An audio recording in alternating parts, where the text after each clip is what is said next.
Un homme vit un bébé dans la gueule d'un loup et s'approcha pour aider. À quelques pas seulement, l'homme fut choqué par ce dont l'animal était capable.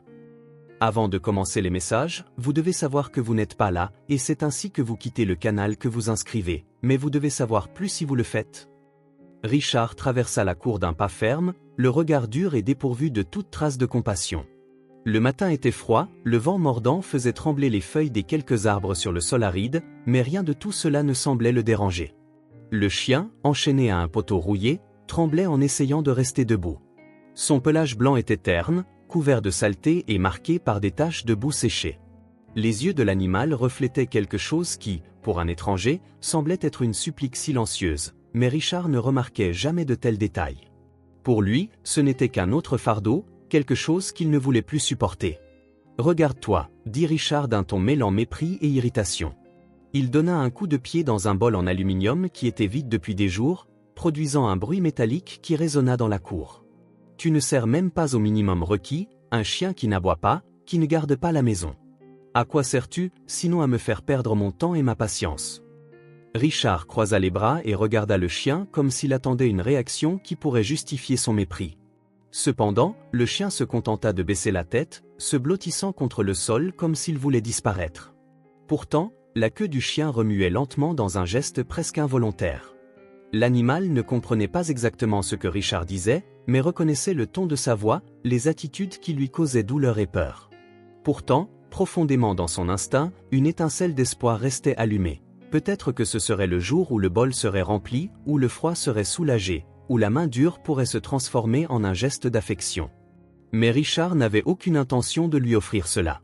Le chien était un rappel de mauvais choix, un fardeau qu'il ne voulait pas porter mais qu'il ne savait pas comment se débarrasser. « Tu penses m'induire en erreur avec ce regard pitoyable » continua Richard, maintenant accroupi près du chien, l'observant de près avec des yeux semblant chercher un défaut non identifié. « Regarde-toi, maigre, puant, tout sale.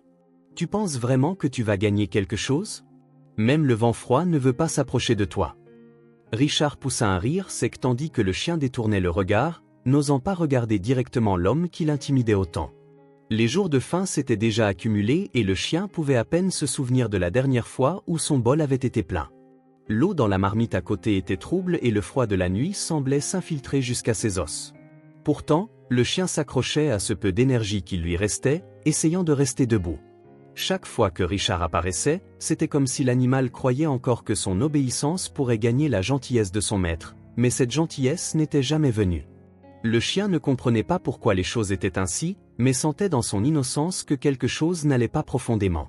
Richard se leva et regarda le ciel où de gros nuages promettaient une autre journée morose. « Tu sais ce qui est pire ? Je perds encore mon temps à te parler. Quel genre d'idiot fait ça ?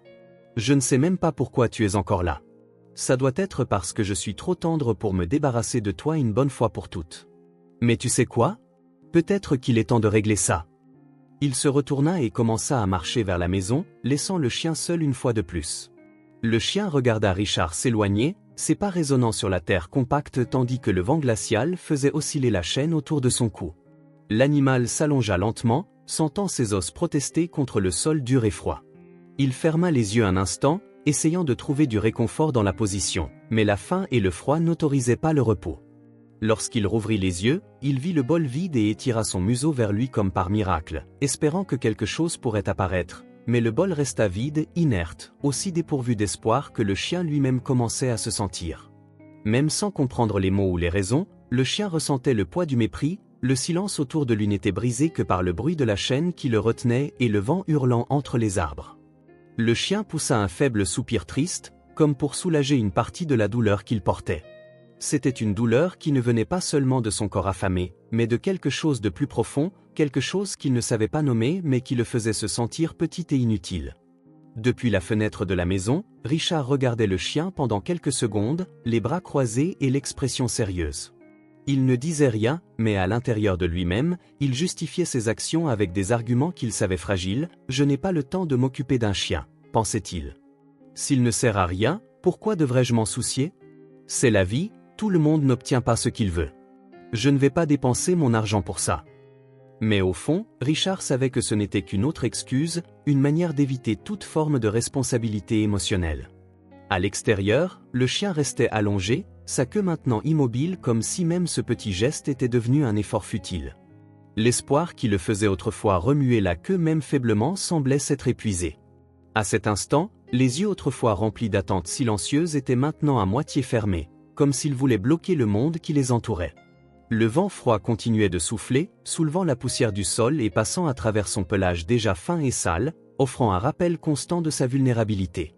Chaque rafale faisait frissonner le corps maigre de l'animal, mais il ne bougeait pas, comme s'il avait accepté qu'il n'y avait plus de chaleur ou de confort à trouver dans cet endroit. Le chien ferma de nouveau les yeux, essayant de trouver un soulagement dans le vide qui l'entourait, mais le sommeil ne venait pas. Son estomac vide grondait de protestation et chaque son au loin semblait être un avertissement de quelque chose qui n'arrivait jamais. Une assiette de nourriture, un geste d'affection ou même un mot simple qui n'était pas chargé de mépris. La chaîne attachée au poteau semblait plus lourde que jamais, symbole de son emprisonnement physique et émotionnel. La journée continuerait comme tant d'autres et il ne s'attendait plus à ce que quoi que ce soit change. Ce n'était qu'une autre journée de faim, de froid et de solitude, et bien qu'il ne comprenait pas pleinement ce qu'était l'abandon, il ressentait son poids à chaque instant qui passait. Sans être aimé, le chien restait au même endroit qu'à l'habitude, attaché à la chaîne rouillée. Lorsqu'il entendit de légers pas s'approcher, ses yeux fatigués s'ouvrirent lentement sans trop d'attente. Mais quelque chose de différent dans le son de ses pas fit relever ses oreilles. Ce n'était pas Richard, c'était le fils de Richard qui portait à la main un bol plein. L'odeur de la nourriture frappa le chien comme un éclair, éveillant en lui un mélange de surprise et de faim vorace. Le garçon s'accroupit, souriant avec une gentillesse que le chien n'avait pas vue depuis longtemps. « Salut, chiot. Je parie que tu as faim, hein? J'ai apporté de la nourriture. Papa ne laisse jamais rien ici, mais aujourd'hui c'est différent. » La voix du garçon était douce, pleine de tendresse, et le chien remua immédiatement la queue comme si une nouvelle vie avait été injectée dans son corps épuisé. Le garçon plaça le bol devant lui et le chien hésita une seconde, presque incapable de croire que c'était réel, mais la faim parla plus fort et il commença à dévorer la nourriture, savourant chaque bouchée comme un miracle. Pendant ce temps, le garçon le regardait en riant doucement. « Tu en avais vraiment besoin, n'est-ce pas? Mais ne t'inquiète pas, aujourd'hui on va un peu jouer. Je parie que tu es plus heureux que tu en as l'air quand tu n'es pas coincé sur cette chaîne. » Après avoir mangé, le chien regarda le garçon avec une gratitude presque palpable, ses yeux brillaient, sa queue remuait vigoureusement et il se leva, se déplaçant autour du garçon avec une énergie qui semblait avoir disparu ces derniers jours. Le garçon détacha soigneusement la chaîne, permettant au chien d'avoir un peu plus de liberté. « Allez, joue, chiot. Je sais que tu dois être fatigué, mais je parie que tu peux encore courir un peu. » Le garçon ramassa un bâton sec et le lança au loin. Le chien, plein d'enthousiasme, courut après, comme s'il s'était transformé en chiot à nouveau, sautant et remuant la queue comme si ce moment était la meilleure chose qui lui était arrivée. « Ton nom sera Rex » s'écria le garçon. Ils passèrent des minutes à courir et à jouer. Le garçon riait fort et le chien aboyait, utilisant enfin la voix qui avait été silencieuse si longtemps. La cour autrefois morose semblait illuminée, comme si la joie du moment avait transformé l'environnement. Le chien ne ressentait pas seulement la chaleur du soleil sur son pelage, mais aussi la chaleur de quelque chose qui lui manquait depuis longtemps, l'affection. Il suivait le garçon partout où il allait, les deux formant un lien instantané, quelque chose de plus fort que n'importe quelle chaîne. « Tu es tellement cool, tu sais? Papa ne comprend pas, mais tu es spécial, » dit le garçon en caressant la tête du chien. L'animal ferma les yeux, se rendant complètement au moment d'affection. Soudain, en courant après le bâton que le garçon avait lancé, le chien entendit un bruit sourd étrange, suivi d'un silence qui semblait engloutir toute la cour.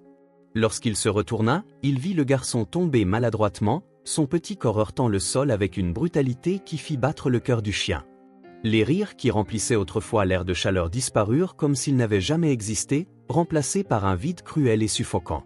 Pendant un instant, le chien hésita, les yeux grands ouverts et la respiration haletante, incapable de comprendre ce qui venait de se passer. Mais quelque chose en lui le poussa à avancer, une envie incontrôlable de protéger celui qui, pendant un bref instant, lui avait fait sentir aimé. Le chien courut vers le garçon avec des foulées rapides et désespérées, ses pattes soulevant la poussière en approchant. En l'atteignant, il renifla le visage pâle du garçon, ses narines captant l'odeur de la peur et de la fragilité. Il toucha le visage du garçon avec son museau, lui donnant de petits coups de nez comme pour essayer de le réveiller. Rien. Le garçon était immobile, son corps frêle étendu de manière étrange, comme si le poids de quelque chose d'invisible l'avait écrasé. Le chien commença à lécher urgemment le visage du garçon, ses mouvements devenant de plus en plus frénétiques, comme si chaque lèche était une supplique silencieuse. « Réveille-toi, s'il te plaît, ne me laisse plus seul. » Les yeux du chien, qui brillaient de joie quelques minutes auparavant, étaient maintenant remplis d'une confusion désespérée. Il aboya à un son perçant et insistant qui traversa le silence comme un cri d'aide. Il aboya encore et encore, de plus en plus fort à chaque fois, comme si l'air lui-même refusait de porter sa supplique loin, mais la cour restait vide, froide, indifférente au désespoir qui prenait le dessus. À ce moment-là, le vent recommença à souffler, coupant la fine peau du chien et hérissant les poils de sa nuque, mais il ne bougea pas. Il s'allongea à côté du garçon, pressant son corps contre le sien comme s'il pouvait lui transmettre de la chaleur, de la vie, tout ce qui pourrait le ramener. Le chien ne ressentait plus la faim, le froid ou la peur. Il ne ressentait que le poids écrasant d'une nouvelle solitude. Là, à côté de l'unique être qui lui avait donné un aperçu du bonheur, le chien resta, les yeux fixés sur le garçon comme s'il s'attendait à ce qu'il ouvre les yeux et sourit à nouveau. Mais le garçon ne bougea pas et le silence semble agrandir, engloutissant tout autour jusqu'à ce qu'il ne reste plus que tristesse et vide. Le chien n'abandonna pas. Il resta à ses côtés parce que c'était tout ce qu'il pouvait faire, aimer même quand il semblait que le monde entier avait décidé de cesser de s'en soucier. Richard arriva dans la cour avec des pas précipités, attiré par le son insistant des aboiements de Rex résonnant dans le vent. Lorsque les yeux de Richard rencontrèrent le corps immobile de son fils au sol, son cœur sembla s'arrêter. Il courut vers le garçon, les mains tremblantes, le retournant doucement et vérifiant son visage pâle. Le garçon était inconscient mais respirait. Richard, pris de panique et de soulagement en même temps, tira son fils dans une étreinte serrée, des larmes coulant incontrôlablement sur son visage. « Mon fils, que s'est-il passé ? Pourquoi es-tu comme ça ? Je ne laisserai rien de mal t'arriver. Tu as entendu ? Reste avec moi, s'il te plaît. » Tout en tenant fermement le garçon, les yeux de Richard se tournèrent vers Rex qui observait tout de près, la queue entre les jambes. Rex poussa un petit gémissement, un son qui semblait être des excuses, mais Richard ne le vit pas de cette façon. Tout ce qu'il voyait, c'était le chien à côté de son fils tombé. Son esprit, confus par la peur et la douleur, cherchait quelqu'un à blâmer et Rex devint la cible immédiate de sa colère. « C'était toi, n'est-ce pas ? C'est toi qui as blessé mon fils, espèce d'animal inutile. J'aurais dû te chasser d'ici il y a longtemps. » La voix de Richard était forte, tranchante, chargée de haine, une haine qui n'appartenait pas vraiment au chien mais à sa propre impuissance. Rex fit un pas en arrière, ses oreilles abaissées comme s'il comprenait chaque mot prononcé par Richard. Il savait qu'un événement terrible s'était produit, mais il ne comprenait pas pourquoi il était le seul à blâmer. Il voulait juste aider, il voulait que le garçon se réveille. Cependant, la colère de Richard était implacable. « Va-t'en d'ici, pars. Je ne veux plus te voir. Sors de ma maison maintenant, misérable créature !» cria Richard en pointant vers la porte. Rex hésita un instant, regardant le garçon dans les bras de Richard comme s'il voulait une dernière confirmation qu'il irait bien, mais le ton agressif de Richard le fit se retourner et s'enfuir. Son corps maigre disparut rapidement sur le chemin de terre. Maintenant seul dans les rues, Rex errait sans but, le cœur lourd de tristesse et de confusion. Il ne comprenait pas ce qu'il avait fait de mal, il savait seulement qu'il n'avait plus de place où appeler chez lui. En passant par une ruelle étroite, l'odeur de la nourriture attira son attention. Un chariot de tapioca était garé avec un plateau plein de nourriture exposée.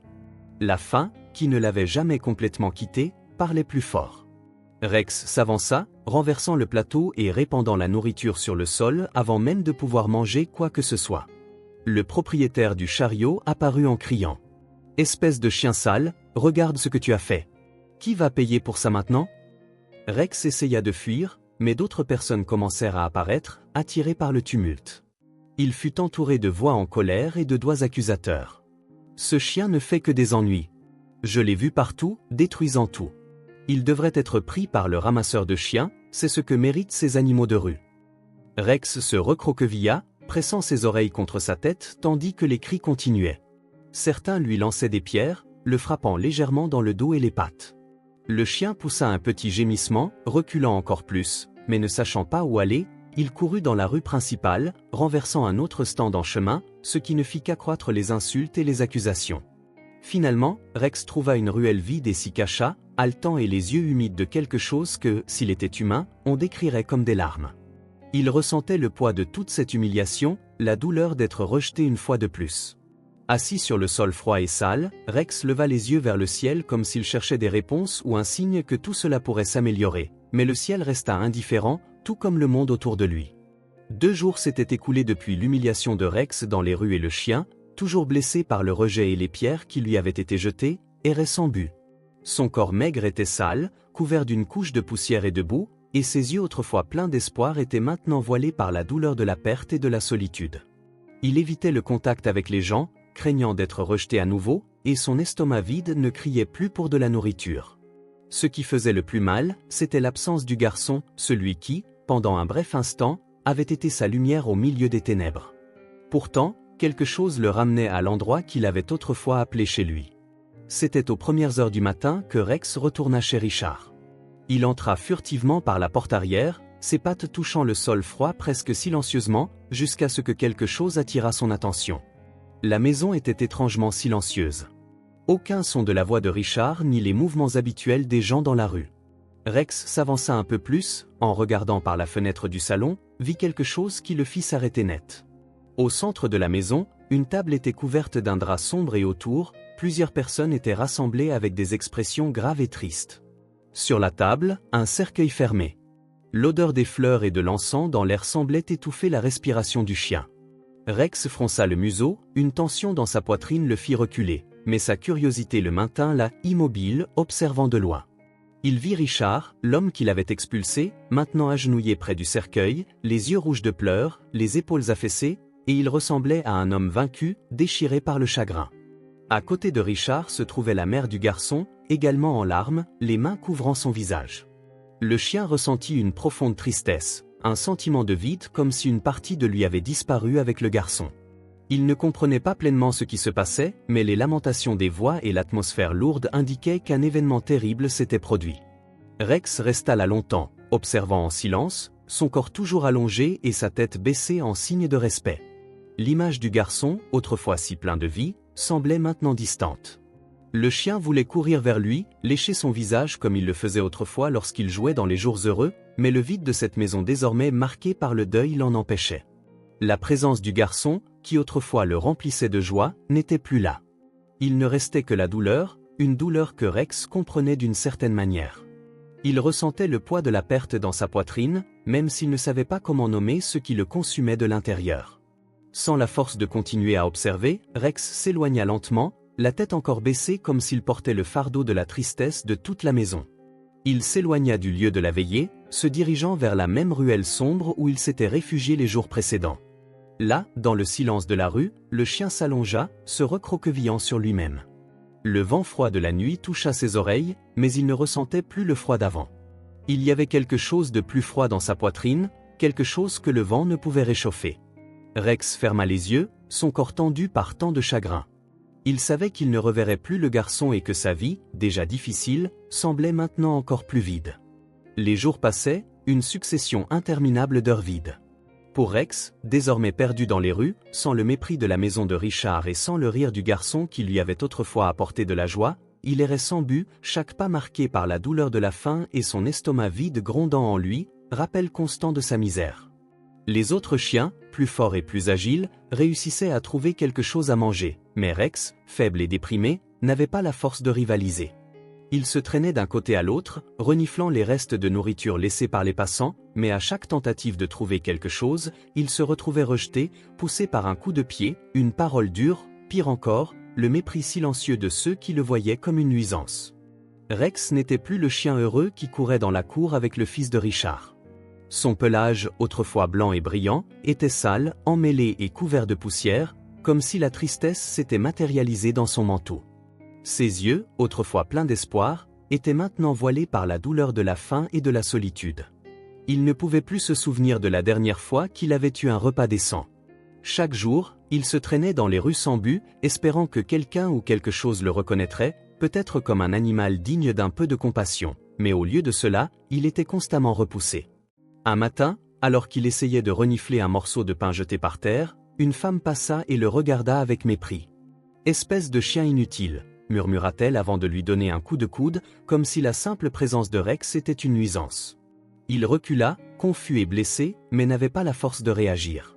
Il ressentait l'humiliation de chaque geste, chaque mot, comme une lame coupant son âme. Pourquoi me regarde-t-il comme ça, pensa-t-il, la tristesse serrant sa poitrine. Il voulait demander de l'aide, voulait comprendre ce qu'il avait fait de mal pour être traité de cette façon, mais il savait que personne ne l'entendrait, personne ne l'aiderait. La faim, qui avait été autrefois une sensation passagère, dominait maintenant son corps, le faisant vaciller de faiblesse. Il se traînait le long des trottoirs sales, regardant les restes de nourriture jetés, mais aucun être humain ne semblait disposé à lui offrir un morceau. Chaque fois qu'il s'approchait d'un groupe de personnes, elles le regardaient avec dégoût et s'éloignaient rapidement, comme si la présence de Rex était contagieuse. Le chien sans défense les regardait avec une expression vide, ne comprenant pas la cruauté qu'il recevait. Il voulait crier, voulait que quelqu'un voie la douleur dans ses yeux, mais tout ce qu'il pouvait faire était marcher en silence, portant l'humiliation imposée par chaque pas. Un autre jour, alors qu'il essayait de se mettre à l'abri sous le auvent d'un magasin, un homme passa, ou en le voyant, s'écria « Espèce de chien sale, sors d'ici, tu n'es pas le bienvenu ». La tête de Rex baissée, il s'éloigna lentement, ses pas traînant, sentant la fraîcheur humide de la rue envahir ses os. Le vent le traversait, mais rien n'était plus douloureux que le rejet constant. Au fond, il manquait encore le garçon, celui qui, pendant un bref instant, lui avait montré ce qu'était la gentillesse. Maintenant, tout ce qui restait, c'était les rues vides et la faim qui rongeait son âme. Il n'y avait plus de joie, plus de chaleur, et l'espoir de trouver un foyer ou une main amicale semblait trop lointain. Les jours passaient, une succession d'humiliations et de défaites. Rex devenait l'ombre de lui-même, la tristesse et l'abandon le consumant lentement. Il essayait de rester debout, essayait de se souvenir de ce qu'il était avant la perte, mais la douleur était insupportable. Les moments de bonheur avec le garçon n'étaient plus que de lointuels échos, des souvenirs qui s'effaçaient avec chaque jour de souffrance. Mais malgré tout, Rex n'abandonnait pas. Quelque chose en lui, aussi faible soit-il, s'accrochait encore à l'espoir qu'un jour la douleur cesserait et qu'il serait de nouveau reconnu et aimé, même si ce n'était que pour un bref instant, même si ce n'était que dans un rêve. Rex errait dans les rues, ses yeux voilés par la faim et la tristesse, ses pas devenant plus lourds comme si chaque mouvement était une bataille. Il vit au loin un petit restaurant avec la porte ouverte et l'odeur de nourriture fraîchement préparée semblait appeler son nom, provoquant une faim vide qui brûlait de douleur. L'espoir, bien que faible, raviva son cœur. Peut-être, juste peut-être, le propriétaire du restaurant pourrait avoir un peu de compassion et lui donner un morceau de nourriture. Avec des pas tremblants, il s'approcha, traînant ses pattes sales le long du trottoir jusqu'à ce qu'il atteigne la porte. Avant d'entrer, il s'arrêta un moment, comme s'il sentait que quelque chose en lui savait déjà qu'il serait rejeté, mais la faim était plus forte que toute peur et il franchit le seuil du restaurant. Le propriétaire, un homme au visage fermé et aux yeux durs, le regarda avec mépris dès qu'il entra. « Que fais-tu ici, espèce de chien puant » dit-il d'un ton dur. Rex, avec des yeux suppliants, regarda l'homme, des larmes commençant à couler sur son visage comme s'il pouvait parler, comme si ces mots pouvaient enfin être entendus. « S'il te plaît, juste un morceau » voulait-il dire, mais rien d'autre ne sortit, seulement un âme silencieux. L'homme, voyant l'état déplorable de Rex, renifla et s'approcha avec un geste brusque, comme si l'animal était une pierre sur le chemin. « Sale mon restaurant. Tu n'as pas honte ? Pars, chien, personne ici ne va te donner de la nourriture. » Il poussa Rex avec un fort coup de coude et la porte se referma derrière lui avec un claquement sec. Rex tomba à genoux sur le sol, le poids des mots et de l'humiliation l'écrasant. Il sentit l'amertume du rejet dans sa bouche, le vide du monde autour de lui, le froid de la rue envahir ses os, des larmes coulant sans fin, se mêlant à la saleté sur son visage, mais il ne pouvait plus pleurer. Il n'avait plus de force dans son corps pour cela. Avec un cœur lourd et les épaules affaissées, Rex s'éloigna lentement, sans but, son regard perdu à l'horizon. Il marchait la tête baissée, essayant de se distancer du reste du monde où les regards humains semblaient toujours si cruels. C'est alors qu'il remarqua, assis au coin d'un trottoir, un homme âgé avec des vêtements en haillons et un visage hagard. Il semblait aussi perdu que Rex, aussi solitaire. L'homme regarda le chien, réalisant sa condition, fit un geste de la main pour l'appeler. Rex hésita, puis s'approcha lentement, comme si c'était un miracle. « Viens ici, chien » dit le mendiant d'une voix rauque et tremblante. « Moi aussi, je suis au plus mal, mais ça ne fait pas de mal de partager ce que j'ai. » Le mendiant prit un morceau de pain de son sac à dos et l'étendit à Rex, qui le regarda avec une expression de surprise. La gentillesse, bien que simple, toucha son cœur. Avec la petite énergie qui lui restait, il fit un pas en avant, accepta le morceau de pain, et pour la première fois en de nombreux jours, mangea. Le pain était dur et sec, mais la sensation de manger quelque chose, n'importe quoi, semblait être le remède momentané à sa douleur. Il lécha les restes de pain, essayant de satisfaire la faim qui le consumait. Après un moment, le mendiant s'installa au sol avec son sac comme seul soutien et Rex, instinctivement, s'allongea à côté de lui, cherchant un peu de réconfort pour le vide qui s'était formé dans sa poitrine. Le vent coupait à travers la nuit froide, pénétrant les vêtements en haillons du mendiant et le pelage sale du chien. Mais pour Rex, à ce moment-là, le sentiment d'avoir quelqu'un autour de lui, de sentir la présence d'un autre être humain ou ce qu'il connaissait comme la chaleur humaine, était tout ce dont il avait besoin pour se sentir moins seul. Le corps fatigué de Rex se courba vers le mendiant, son pelage frottant contre l'homme, cherchant une connexion qui lui avait longtemps été refusée. Allongé sur le trottoir dur, sentant la pression du béton froid contre sa peau, il ferma les yeux, laissant la paix, bien que temporaire, l'envelopper. Le monde extérieur restait indifférent, mais là, à côté du mendiant, il semblait un peu moins cruel, un peu moins distant. Tandis que le vent froid soufflait violemment autour d'eux, le chien et l'homme restèrent unis sans mots, mais avec la certitude que ce moment de silence partagé signifiait quelque chose de profond. Rex se blottit plus près, cherchant refuge dans la simple proximité d'une autre âme. Peu importe que la faim brûlât encore son estomac et que l'inconfort de la rue le fit frissonner, il sentit qu'un bref instant, il pouvait tout oublier. Il n'y avait plus la douleur insupportable de sa solitude, ni les regards cruels des gens qui l'avaient ignoré, seulement la présence de l'homme à côté de lui et le doux son de sa respiration. Le mendiant, les yeux fermés, murmura doucement, peut-être plus pour lui-même, mais ces mots atteignirent les oreilles de Rex. « Nous avons juste besoin de quelqu'un, même si c'est pour un instant. » Les mots, simples et chargés d'une amère vérité, touchèrent profondément le cœur de Rex.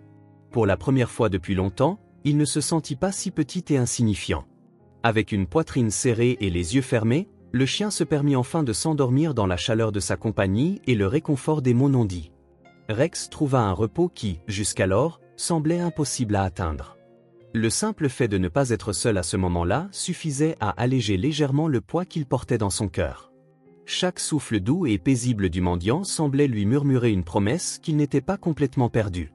Le chien, peu importe combien la faim le rongeait encore, ne s'en souciait plus. Il n'y avait plus de douleur, plus de sentiment amer d'être invisible, d'être juste une ombre dans le monde. À la place, il se permit de ressentir une légèreté, comme pour la première fois depuis longtemps, qu'il y avait quelque chose de plus que la souffrance, une paix fragile mais réelle qui enveloppait à la fois le mendiant et le chien, les unissant sans mots dans une relation silencieuse de compréhension mutuelle et de compassion. Albert descendait lentement la rue, le sac de croquettes pour chien oscillant dans sa main. L'offre au marché était tentante, mais le problème était qu'il n'avait pas d'animaux de compagnie. Il regarda le sac avec un soupir, sentant que c'était en quelque sorte un gaspillage. Que ferait-il de toute cette nourriture? À qui la donner? Alors qu'il y réfléchissait, ses pas commencèrent à ralentir jusqu'à ce que quelque chose attire son attention sur le trottoir. Là, se tenant à un coin, se trouvait un chien. L'animal, maigre et sale, ne semblait pas avoir beaucoup d'énergie. Son pelage était négligé et son regard reflétait une profonde lassitude, comme s'il portait le poids du monde sur ses épaules. Le chien se déplaçait lentement, reniflant quelque chose par terre, peut-être à la recherche de nourriture. Albert, poussé par un élan de compassion, s'approcha, sentant son cœur se serrer en voyant l'état de l'animal. « Tu as faim, n'est-ce pas, Albert ?» murmura-t-il pour lui-même en regardant le chien. Il n'hésita pas une seconde, le sac de nourriture qu'il portait maintenant semblait un fardeau, mais il savait quoi en faire. Sans hésiter, Albert s'accroupit et ouvrit le sac. Il posa doucement la nourriture sur le trottoir, observant les yeux du chien s'illuminer. Soudain, l'animal qui semblait avoir perdu tout espoir ne tarda pas à s'approcher et à commencer à dévorer la nourriture. Chaque bouchée semblait une bénédiction pour lui, pendant qu'il mangeait, il regardait Albert avec une gratitude silencieuse. Rex, le nom qu'Albert avait donné au chien, n'avait pas besoin de mots pour exprimer ce qu'il ressentait. L'aboiement faible qu'il émettait suffisait à communiquer son bonheur et son soulagement. Un échange simple et pur entre eux. Albert resta là un moment, regardant le chien manger. Le vent soufflait froid, mais il ne ressentait plus l'inconfort. Il ne pouvait s'empêcher de sourire face à la réaction de l'animal. Il savait que ce n'était pas grand-chose, mais ce petit acte de gentillesse semblait avoir fait plus de différence dans la vie de Rex que tout le reste. L'homme se leva lentement, se sentant reconnaissant d'avoir offert au chien un moment de répit, même temporaire. En regardant le chien une dernière fois, il fit un signe de la main silencieux d'adieu. Rex continua de manger, ignorant le départ de l'homme, mais d'une certaine manière, ils savaient tous les deux que quelque chose avait changé lors de cette rencontre.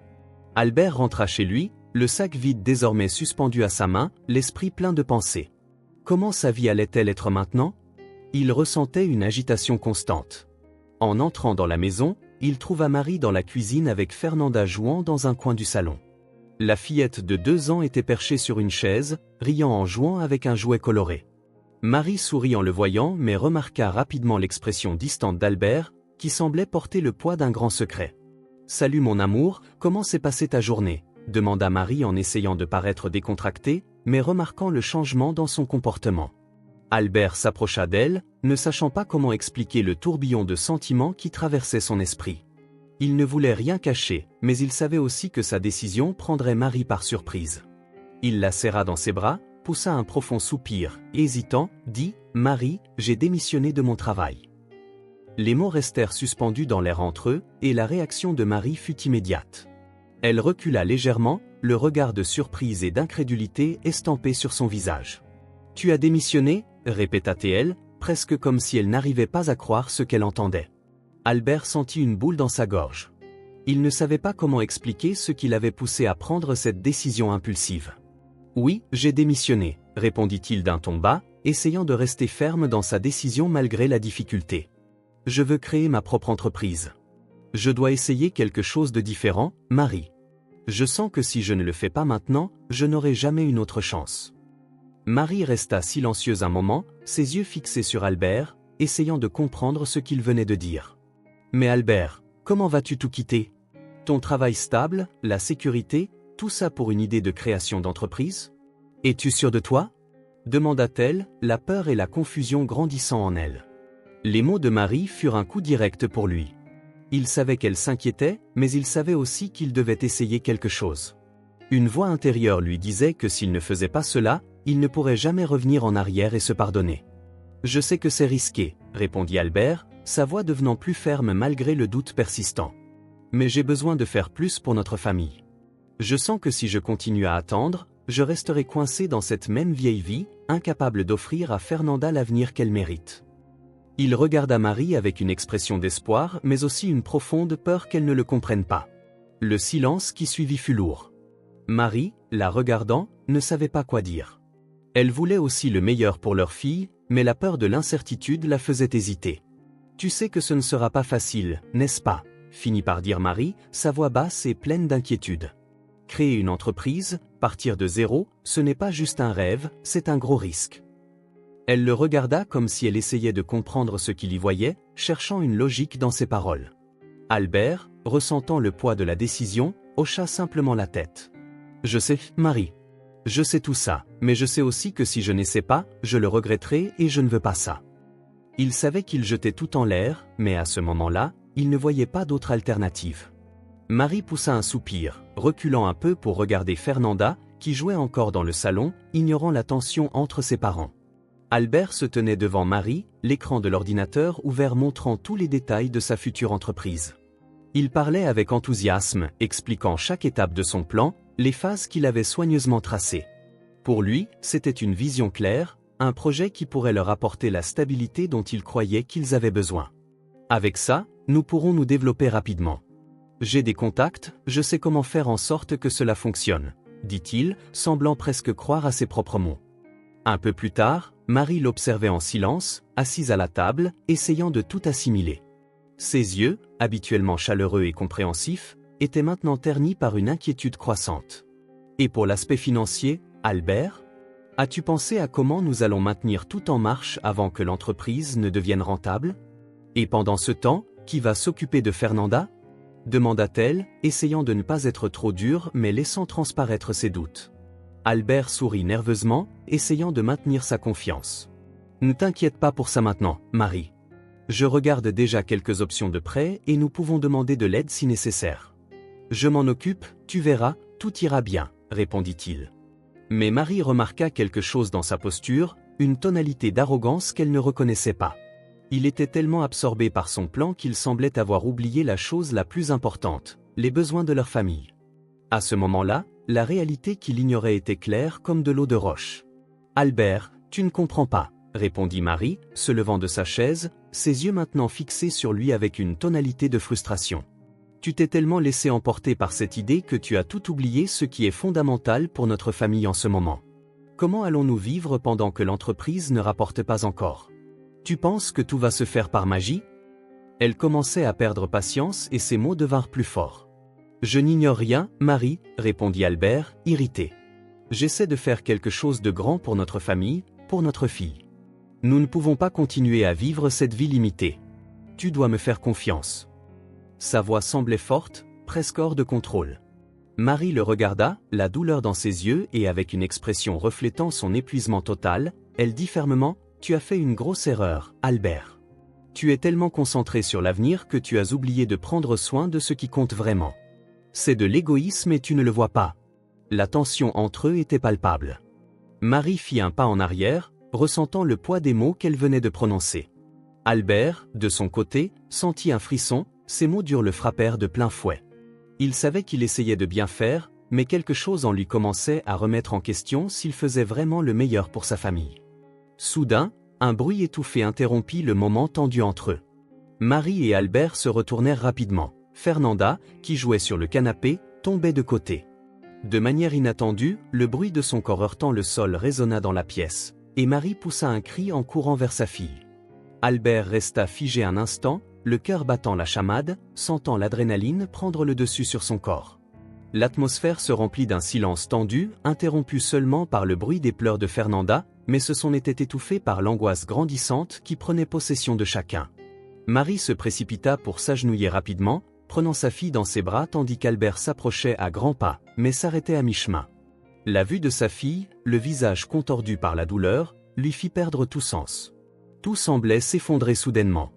Les mots échangés avec Marie, la lutte pour l'avenir de la famille, semblaient maintenant insignifiants face à ce moment de terreur. La réalité de ce qui comptait vraiment était là, devant ses yeux. Fernanda, la raison de tout, les pleurs de la petite fille résonnaient dans la pièce, déchirant le silence qui avait envahi l'atmosphère. Le petit corps de Fernanda, qui jouait joyeusement auparavant, était maintenant vulnérable, allongé sur le sol, ses yeux remplis de douleur et de peur. Le monde d'Albert, qui jusqu'alors semblait plein de promesses et de plans, s'effondra en un instant. Les paroles de Marie, ses exigences concernant ses choix et l'avenir, semblaient maintenant lointaines et étouffées. La vue de sa fille blessée le paralysa un instant, son cerveau essayant de traiter la scène devant lui, mais tout semblait flou, méconnaissable. Il avait été tellement absorbé par l'idée de construire quelque chose pour l'avenir, de donner à sa famille quelque chose de grand, qu'il n'avait pas remarqué ce qui se passait juste devant lui.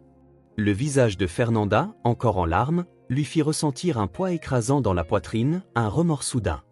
Il s'approcha à grands pas, mais ne savait pas quoi faire. La douleur de sa fille, la panique dans son regard, lui faisait ressentir une impuissance écrasante. Marie tenait maintenant Fernanda dans ses bras, essayant de la calmer, mais la peur sur son visage était évidente. Le sang d'Albert se glaça. Il tenta de parler, mais les mots lui échappèrent, coincés dans sa gorge. L'instinct paternel était là, mais il ne savait pas comment agir. Il voulait embrasser sa fille, protéger sa famille, mais les conséquences de ce qu'il avait fait, de sa décision de tout risquer, commençaient à se former dans son esprit. L'avenir qu'il avait imaginé semblait maintenant un fardeau, une grande illusion. Comment avait-il pu être si aveugle? Comment avait-il pu perdre de vue ce qui comptait vraiment? Il regarda Marie, qui essayait maintenant de calmer Fernanda, et ressentit une telle culpabilité qu'il avait à peine la force de respirer. Il n'avait pas su comment équilibrer plan et priorité, et maintenant il se sentait avoir échoué. Ils arrivèrent rapidement à l'hôpital, une énergie lourde, une odeur antiseptique impénétrable, et les couloirs vides éclairés par des lumières froides intensifiaient le sentiment de vide. Albert se sentait comme s'il flottait, son esprit embrouillé par l'inquiétude pour Fernanda, toujours entre les mains des médecins. Chaque minute qui passait semblait une éternité. Marie marchait à ses côtés, tenant Fernanda avec une expression d'angoisse. Les mains de la fillette étaient froides et son visage pâle n'aidait pas à atténuer la tension qui montait dans la poitrine d'Albert. « Elle ira bien, n'est-ce pas ?» demanda Marie, la voix tremblante. Elle ne voulait pas y croire, mais elle ne pouvait s'empêcher. L'insécurité la gagnait. Albert força un sourire, mais il n'était pas sûr de la réponse. Les mots sortirent lourdement de sa bouche. « Bien sûr, Marie, ça ira. Les médecins prendront soin d'elle. » Mais Albert ne croyait pas entièrement à ce qu'il disait. Fernanda jouait simplement, courant dans la maison quand soudain elle tomba, se cognant la tête durement. Il revit le moment où elle trébucha et la peur se répandit dans son corps à la vitesse d'un éclair. L'image de sa fille tombant la tête la première répétait encore dans son esprit, le tourmentant à chaque seconde. Et maintenant, ils étaient là, attendant sans savoir à quoi s'attendre. L'hôpital était plein, les cris des enfants et les pas précipités des infirmières résonnaient dans les oreilles d'Albert, comme si le monde tournait plus vite qu'il ne pouvait suivre. Lorsqu'ils entrèrent enfin dans le bureau, le médecin les attendait.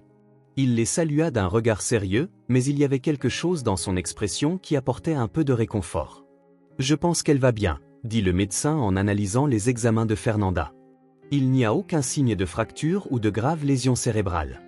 Nous devrons l'observer encore quelques heures, mais apparemment, il n'y a pas de raison de paniquer. » Albert prit une profonde inspiration, ressentant le poids qu'il ne savait même pas qu'il portait. Étant momentanément soulagé, Marie à ses côtés poussa un soupir de soulagement, ses épaules tombant d'épuisement. Fernanda bougeait maintenant, ses yeux s'ouvrant lentement. Elle semblait fatiguée mais souriait faiblement, ce qui fit battre le cœur d'Albert avec un sentiment de gratitude. « Elle ira bien, Marie », dit-il maintenant avec plus de conviction. « Je te le promets. » Les médecins leur demandèrent de rester un peu plus longtemps pendant qu'ils surveillaient la fille. Albert et Marie étaient fatigués, mais le fait d'être là ensemble avec Fernanda en sécurité atténuait un peu la pression dans leur corps. Ils s'assirent en silence dans la salle d'attente, regardant leur fille dormir paisiblement dans un lit d'hôpital. L'hôpital semblait plus calme maintenant, comme si, pour un bref instant, le temps s'était arrêté. Mais les inquiétudes d'Albert le hantaient toujours. Il repensa à ce qui s'était passé pour en arriver là. Comment avait-il mis sa famille dans cette situation? La culpabilité le rongeait. Il avait quitté son emploi, abandonné la sécurité qu'il avait pour essayer de créer sa propre entreprise, et maintenant tout semblait s'être effondré comme un château de cartes. Il ne voulait plus y penser, mais le doute ne le laissait pas en paix. « Ai-je bien fait ?» pensa-t-il. « Qu'ai-je à offrir à ma famille maintenant?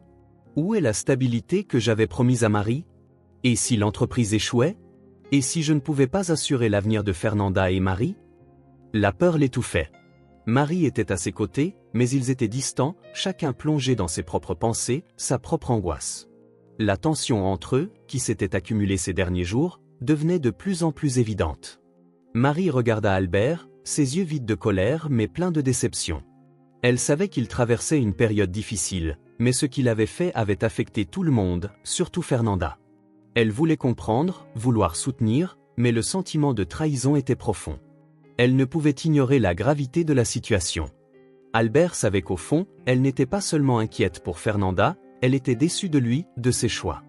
Il avait négligé sa famille, négligé les problèmes financiers, surtout, négligé la stabilité qu'ils avaient tant travaillé à construire.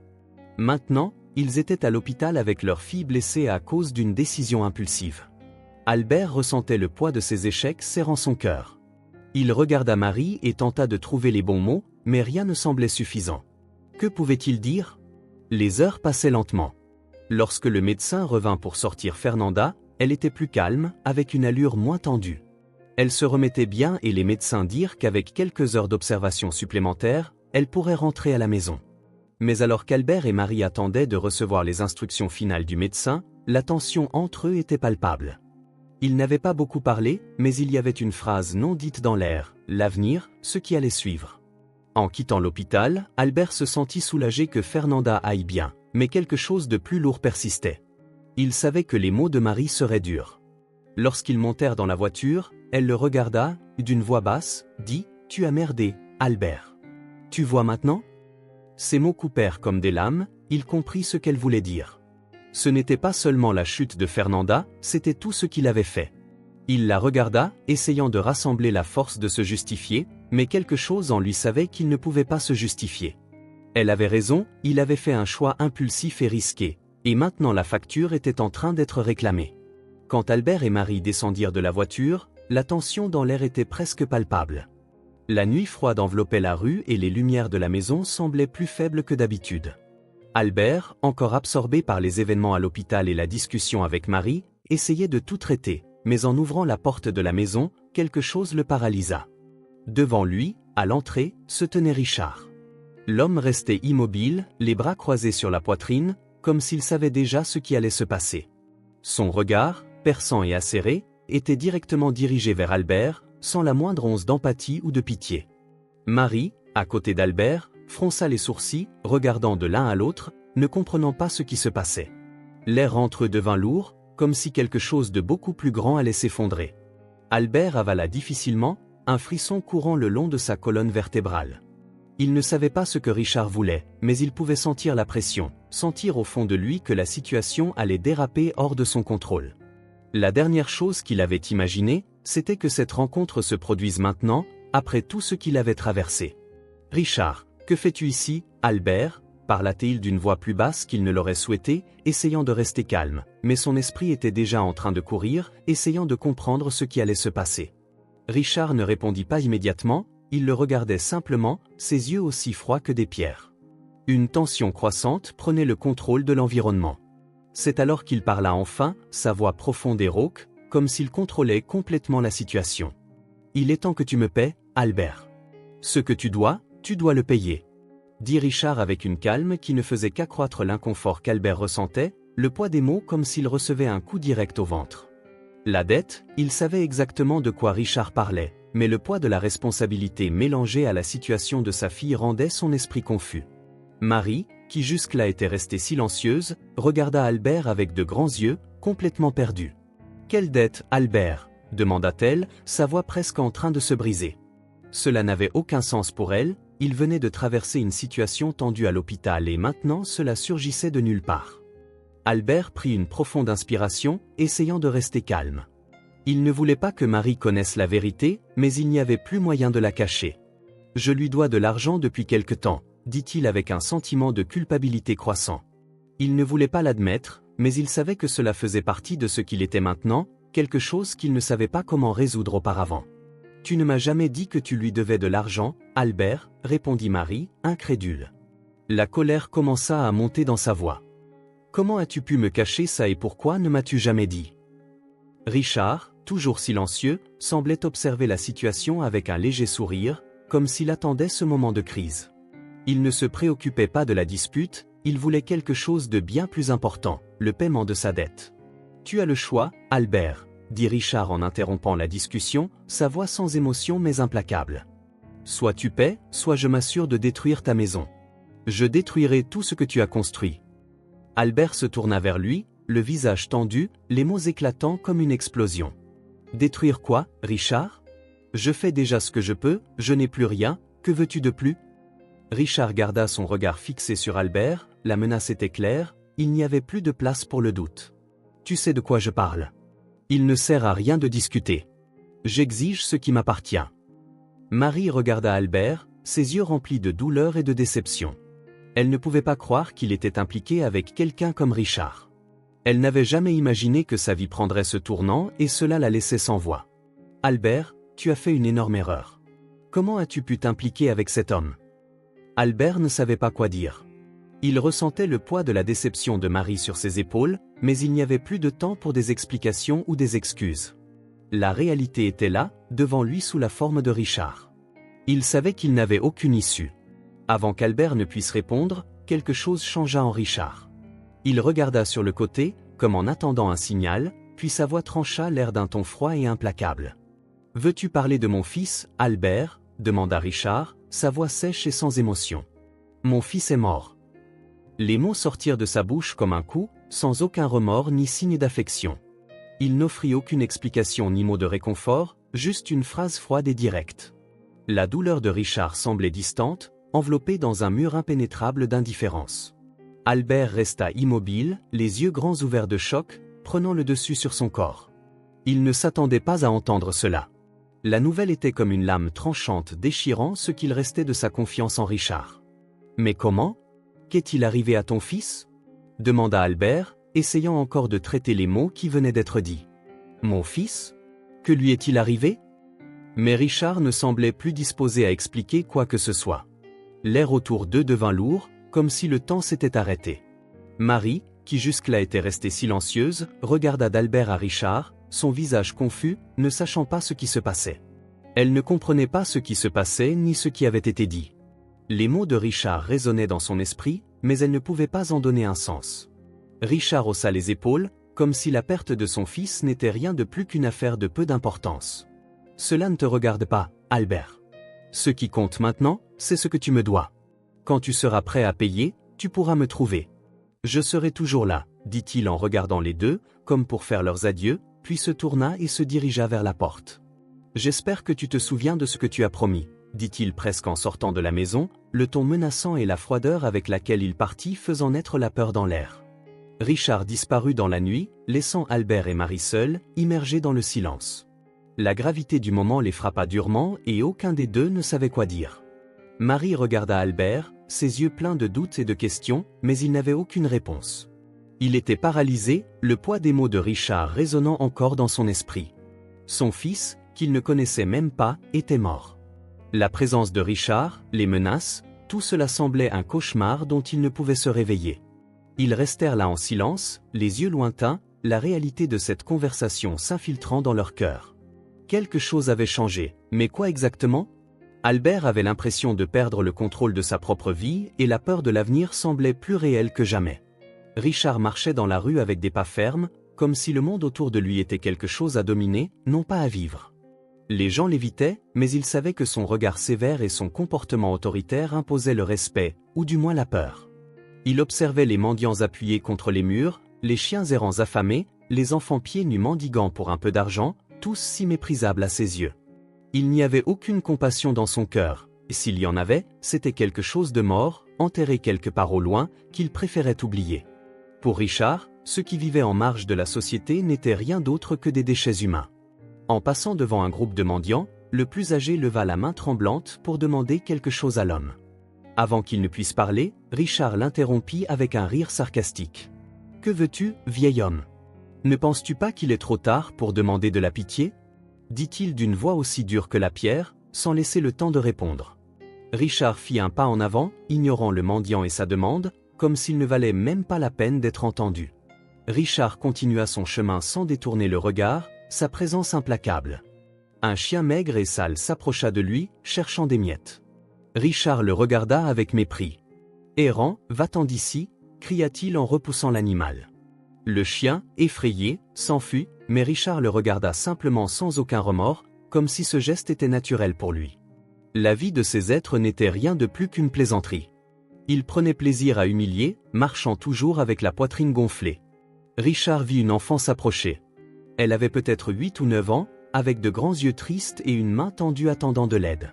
La fille était sale, sa robe usée et ses sandales presque tombant de ses pieds, mais ce qui frappait le plus, c'étaient ses yeux, un mélange de désespoir et de besoin, comme si elle avait vu le pire du monde et croyait pourtant profondément que quelqu'un pourrait lui apporter un peu de réconfort. Elle le regarda avec une espérance presque désespérée, comme si elle demandait juste un peu de compassion, quelque chose pour la sortir de la misère dans laquelle elle vivait. Cependant, Richard, sans hésiter, ne lui accorda pas la moindre attention qu'elle espérait. À la place, il s'arrêta devant elle, avec un sourire cruel, commença à prendre quelques pièces de sa poche et les jeta vers l'enfant. « Tiens, voici de l'argent, ma petite, peut-être que tu pourras arrêter de mendier, » dit-il d'une voix empreinte de mépris. Les pièces tombèrent au sol avec un bruit métallique, une pluie froide et impersonnelle qui semblait refléter l'indifférence de Richard, comme s'il offrait quelque chose de méprisable et indigne de considération. C'était presque comme s'il se débarrassait d'un fardeau, quelque chose qui n'était rien d'autre qu'une nuisance et non un geste de gentillesse. La fille, sans voix, s'accroupit rapidement pour ramasser les pièces, sa main tremblante touchant le sol sale, mais son expression était celle de la douleur, de la honte et de l'humiliation. Elle ne leva pas les yeux vers lui, ne défia pas son humiliation. Elle savait qu'il n'y avait rien à dire, que rien ne changerait son destin, que Richard l'avait déjà vaincue avec son mépris et que cela suffisait à la détruire. À ce moment-là, le silence persista une seconde et le regard de Richard balaya l'enfant avec un mépris absolu. Il la regarda de haut, la voyant s'agenouiller, indifférent à la perte de dignité ou à la souffrance qu'il avait causée. Une fois qu'elle eut fini de ramasser les pièces, il se retourna et continua son chemin. Il n'y avait rien de plus à dire, rien de plus à donner. En marchant, le poids de la cruauté de ses actions se répandait dans la rue, affectant tout le monde autour de lui. Il se sentait supérieur, comme s'il avait le droit de traiter tout le monde avec mépris. Le pouvoir qu'il exerçait sur ces gens, sur ceux qui ne pouvaient pas se défendre, lui procurait une satisfaction sadique. Il ne pensait pas aux histoires ou aux raisons qui pourraient se cacher derrière les demandes d'aide de ceux qu'il rencontrait, ils n'étaient que des figures, des pièces qu'il déplaçait sur l'échiquier de sa vie, où il gagnait toujours, contrôlait toujours. Au fond de lui, quelque chose prenait plaisir à ce pouvoir d'humilier, de détruire toute once de dignité que ces personnes et créatures pouvaient avoir. Pour Richard, le monde était un lieu où il régnait et tout le monde autour de lui n'était que du rebut qu'il pouvait mépriser et dominer à volonté. Chaque geste de mépris, chaque parole cruelle qui sortait de sa bouche alimentait son sentiment de contrôle absolu. Il n'avait pas besoin d'empathie, de respect ou d'amour. Ces sentiments étaient pour les faibles, pour ceux qui ne comprenaient pas comment le monde fonctionnait réellement pour lui. Ils n'étaient que des illusions qui déformaient la véritable nature des choses. La rue suivait son cours, la vie se déroulant autour de Richard, mais il ne s'en souciait pas. Il savait que sa présence causait de la douleur et c'était la seule sensation dont il avait besoin pour se sentir en contrôle. Des enfants passaient, certains ayant peur de s'approcher, d'autres baissant les yeux, conscients que l'homme devant eux ne se souciait pas de leur souffrance. Les gens continuaient leur routine, mais le regard de Richard ne vacillait pas, ne s'adoucissait pas. Il était le remous au milieu du silence, le feu qui brûlait sans pitié et il aimait ça, aimait être le centre du désordre. Le personnage qui se tenait au-dessus de tous les autres, que rien ni personne ne pouvait défier. À chaque pas qu'il faisait, son cœur ne battait plus avec aucun sentiment humain. Il ne ressentait ni culpabilité, ni remords, pas même une lueur de regret. Il marchait simplement comme si le monde était une extension de sa volonté. Richard ne se souciait pas si cela causait de la douleur, car pour lui, cette douleur était le prix que les autres payaient pour vivre dans le même espace que lui. Il ne voyait pas les gens comme des êtres humains, seulement comme des objets dans un décor où il pouvait faire ce qu'il voulait. Pour Richard, personne ne méritait sa considération. Chaque geste de compassion ou de gentillesse était une faiblesse, quelque chose qu'il ne pouvait pas se permettre de ressentir. La rue était son arène et il se voyait comme un prédateur invincible, marchant avec la certitude que rien ne pouvait l'arrêter. Les semaines suivantes furent une véritable bataille pour Albert et Marie. Les factures commencèrent à se resserrer et la vie, qui auparavant semblait difficile, devint insupportable. Le loyer, les factures d'électricité et d'eau, et même la nourriture devinrent des luxes de plus en plus lointains. Le bébé, qui était autrefois en bonne santé, commença maintenant à montrer des signes que quelque chose n'allait pas. Marie remarqua que Fernanda était plus faible, plus silencieuse et que son ventre semblait se plaindre du manque de nourriture. Les nuits étaient longues et silencieuses, avec pour seul son le grondement de l'estomac de Fernanda dû au manque de repas. Marie était désespérée, essayant de trouver une solution, mais la réalité était implacable. Le poids de la responsabilité pesait sur ses épaules et elle savait qu'en tant que mère, elle ne pouvait pas permettre à sa fille de souffrir de cette manière. Un après-midi, alors qu'elle préparait le peu qu'il restait pour le dîner, Marie ne pouvait plus supporter le poids de la situation. Elle regarda Albert, assis à la table, le regard vacant et distant. Elle savait qu'il était inquiet, mais quelque chose dans son comportement ne la mettait pas à l'aise. Lorsqu'elle regarda de nouveau la petite Fernanda endormie sur le canapé, une colère prit possession de sa poitrine. Elle avait besoin de réponses. Les questions s'étaient accumulées dans son esprit et elle ne pouvait plus attendre. « Albert, où est le reste de l'argent » La question sortit presque comme un murmure, mais il y avait quelque chose dans sa voix qui laissait entendre qu'elle connaissait déjà la réponse. « Ça ne va pas être bon » Albert hésita un instant, comme s'il cherchait une excuse, mais il ne trouva pas assez de mots pour expliquer ce qu'il avait fait. Il savait qu'il ne pouvait plus cacher la vérité. La tension dans l'air était palpable. Marie le regarda avec des yeux lourds d'incertitude et de colère contenue. Il était désespéré et ce mensonge semblait être la dernière corde à laquelle il s'accrochait pour éviter de sombrer davantage. « J'ai utilisé le reste de l'argent pour faire des paris ?» La voix d'Albert était basse, presque étouffée, comme s'il essayait de minimiser la gravité de ses paroles. Il regarda Marie, espérant y voir de la compréhension, mais ce qu'il trouva fut un regard choqué et incrédule. Marie resta immobile, le cœur battant plus vite, une sensation de choc traversant tout son corps. Ce qu'il disait, c'était qu'il avait utilisé l'argent de la famille pour parier. La colère commença à grandir en elle, une colère qu'elle ne pouvait pas contrôler. Comment pouvait-il être si irresponsable ? Comment pouvait-il mettre tout ce qu'ils avaient en jeu de cette manière ? Elle sentit une douleur vive dans sa poitrine, une douleur de déception plus forte que toute colère qu'elle ait jamais ressentie. « Qu'as-tu fait, Albert ?» Les mots sortirent de sa bouche comme un cri étouffé. La déception la saisit et le désespoir était évident dans sa voix. « Nous avons faim, notre fille a faim et tu utilises l'argent pour parier. Comment as-tu pu faire ça ? Comment peux-tu être aussi égoïste ? Albert sentit le poids des mots de Marie comme un coup de poing. Il ne savait pas comment expliquer ce qui l'avait poussé à agir ainsi. À ce moment-là, il réalisa à quel point sa décision avait été mauvaise, mais il était trop tard, il ne pouvait plus revenir en arrière. Les mots de Marie résonnaient dans son esprit et il réalisa qu'il était complètement seul. Il la regarda, mais ne savait pas quoi dire, car il savait qu'il n'y avait pas d'excuse qui pourrait justifier ses actions. Marie resta là, le regardant avec des yeux larmoyants, un mélange de frustration et de douleur. Le silence entre eux était lourd et la gravité de la situation était enfin claire. Elle ne pouvait plus comprendre comment cela avait pu arriver, comment il avait pu mettre la famille en danger de manière aussi irresponsable. Elle ne savait plus à qui faire confiance. Elle savait qu'elle était confrontée à une décision difficile et la tension qui se formait entre eux semblait irréparable.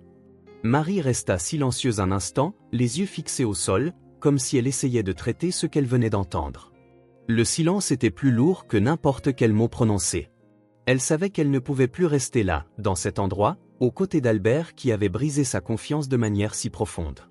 La colère et la déception pulsaient dans ses veines et elle sentait qu'il n'y avait plus rien à faire. L'amour qu'elle avait autrefois ressenti semblait s'être perdu dans un abîme de mensonges et de promesses brisées. « Je ne peux plus rester ici, Albert. » Marie parla finalement, la voix tendue mais ferme. Elle regarda son mari qui semblait maintenant vaincu, les épaules affaissées et les yeux pleins de regrets. Il n'y avait plus d'excuses qu'il pouvait offrir. « Alors tu as détruit tout ce que nous avions. Je ne peux pas continuer à tes côtés. » Albert essaya de faire un pas vers elle, mais elle l'interrompit d'un geste de la main. Ses yeux étaient remplis de larmes, mais ce qu'elle ressentait était un mélange de douleur et de colère. « Tu ne mérites plus rien de moi, ni mon pardon, ni ma compréhension. Tu as détruit notre famille, Albert, et maintenant il est trop tard. » Elle le regarda, le cœur brisé, tentant de trouver les mots pour réparer ce qu'il avait fait, mais les mots lui manquaient. Elle savait qu'elle ne pouvait plus faire confiance à quelqu'un qui avait mis tout en jeu à cause de ses propres faiblesses. « Je ne me soucie plus de tes excuses, Albert. » Le regard de Marie était froid mais rempli de tristesse. Elle se tourna pour prendre la petite Fernanda qui était sur le canapé, regardant sa mère avec de grands yeux curieux. Marie prit la main de sa fille, sans un mot de plus, commença à marcher vers la porte. Albert essaya de s'approcher, mais elle avait déjà pris sa décision. Il n'y avait plus de place pour lui dans sa vie. Lorsque Marie ouvrit la porte, elle fit une pause un instant, prit une profonde inspiration, essayant de contrôler les émotions qui l'envahissaient. Elle savait qu'elle prenait une décision difficile, mais la situation avec Albert était insoutenable. Elle ne pouvait plus vivre avec quelqu'un qui ne montrait aucun respect pour elle, sa fille et la vie qu'ils avaient construite ensemble. Avant qu'elle ne puisse partir, une voix interrompit le silence. « Marie ?» Elle se retourna rapidement, à sa grande surprise, vit Richard se tenir à la porte. L'homme était là comme une ombre, les yeux froids et calculateurs. Marie sentit un frisson lui parcourir l'échine. Que faisait-il là? Il n'y avait plus de temps pour s'inquiéter de cela, la décision avait déjà été prise, mais l'apparition de Richard semblait indiquer que les choses allaient devenir encore plus compliquées. Richard regarda Marie et Albert avec un sourire qui n'atteignait pas ses yeux. Il savait ce qui se passait et semblait, d'une certaine manière, amusé par leur souffrance. Il observa la scène, les mots d'Albert résonnant encore dans l'air, et fit un pas en avant. « Vous partez vraiment, Marie ?» demanda Richard comme s'il savourait la douleur d'Albert. « Penses-tu vraiment que c'est la meilleure décision pour ta fille, quitter ton mari même après tout ce qu'il a déjà fait pour toi ?» Marie ne répondit pas immédiatement. Elle savait que Richard ne se souciait ni d'elle ni de sa fille, mais qu'il était là pour essayer de s'immiscer une fois de plus dans sa vie. Elle sentit la haine grandir en elle, mais tenta de se contrôler. Elle le regarda avec une expression indifférente, ne montrant aucune émotion face à sa présence. « Ce ne sont pas tes affaires, Richard, » répondit Marie, la voix ferme mais avec une tension visible. « Je fais ce qui est le mieux pour ma fille, quelque chose que tu ne comprends clairement pas. » Richard poussa un rire bas, comme s'il trouvait la situation amusante. Il semblait prendre plaisir à la douleur des autres, comme s'il se nourrissait de cela. « Oh Marie, tu es tellement naïve. » Richard secoua la tête avec mépris. « Penses-tu vraiment que tu vas t'en sortir comme ça? Penses-tu pouvoir simplement partir comme si tout était résolu par une simple décision? J'ai un message pour toi, ma chère. » Il s'arrêta, la fixant intensément comme s'il se préparait à porter le coup final. Albert regardait, paralysé, ne sachant pas quoi faire. Il savait que Richard était capable de tout, mais qu'est-ce qu'il voulait et pourquoi était-il là? À ce moment-là, Richard sourit d'un sourire froid et menaçant. « Tu ne vas nulle part, Marie. pas avant que je te dise que tu peux partir. » Il regarda Albert, qui avait la tête baissée avec une expression de défaite gravée sur son visage. « Et toi, Albert, tu vas toujours me payer, quoi qu'il arrive. Je contrôle la situation ici. » Marie sentit son cœur se serrer. Elle savait que Richard n'était pas là par hasard, il voulait quelque chose de plus. Il a toujours voulu quelque chose de plus, d'après son regard, elle pouvait voir qu'il ne s'arrêterait pas tant qu'il n'aurait pas obtenu ce qu'il voulait. Mais elle ne pouvait pas se laisser intimider. Elle regarda sa fille dans ses bras et sentit une détermination grandir en elle. Elle ne laisserait plus personne l'intimider, pas tant que sa fille était à ses côtés. « Je pars maintenant, Marie, dit-elle fermement. Et tu ne peux pas m'arrêter. Essaie, tu verras ce qui se passe, car Richard, je n'ai plus peur de toi. » Avec un dernier regard défiant, Marie se retourna et sortit par la porte, sa fille dans les bras. Richard resta là à la regarder, un regard de haine dans les yeux. Il savait que les choses allaient devenir encore plus compliquées, mais à ce moment-là, ce qui importait, c'était le pouvoir qu'il avait sur Albert et Marie. Il était toujours en contrôle, mais pour combien de temps? Richard observa Marie partir, sa fille dans les bras, mais un sourire pervers apparut sur son visage. Il savait ce qu'il devait faire et que c'était le bon moment pour agir. Sans dire un mot, il s'approcha rapidement de Marie avec une agilité inattendue pour sa taille. Avant qu'elle ne puisse réagir, il tendit les mains, dans un mouvement rapide et brutal, arracha Fernanda des bras de sa mère. L'enfant hurla de peur, mais Richard, avec une force implacable, la tenait fermement, l'étouffant presque avec son emprise. Marie, qui marchait vers la rue, poussa un cri de désespoir en voyant ce qui se passait. Elle tenta de se précipiter en avant pour sauver sa fille, mais la scène se déroula plus vite qu'elle ne l'avait imaginé. Fernanda, les yeux remplis de peur et de larmes, fut arrachée des bras de sa mère et l'enfant tomba silencieusement, ne comprenant pas ce qui se passait. « Penses-tu que tu t'en sortiras comme ça ?» dit Richard en riant sadistement. C'est la punition que Richard doit à Albert. Il ne voulait pas me payer, maintenant c'est ta fille qui paiera la facture. Marie fut figée, l'horreur la prenant en main. Elle regarda sa fille être emmenée par Richard et le monde sembla s'effondrer autour d'elle. Son esprit était dans un tourbillon, essayant de comprendre ce qui se passait, cherchant une solution, mais la peur l'empêchait de penser clairement. Elle ne pouvait pas perdre sa fille, elle ne pouvait pas laisser Richard l'emmener. Elle ne pouvait pas.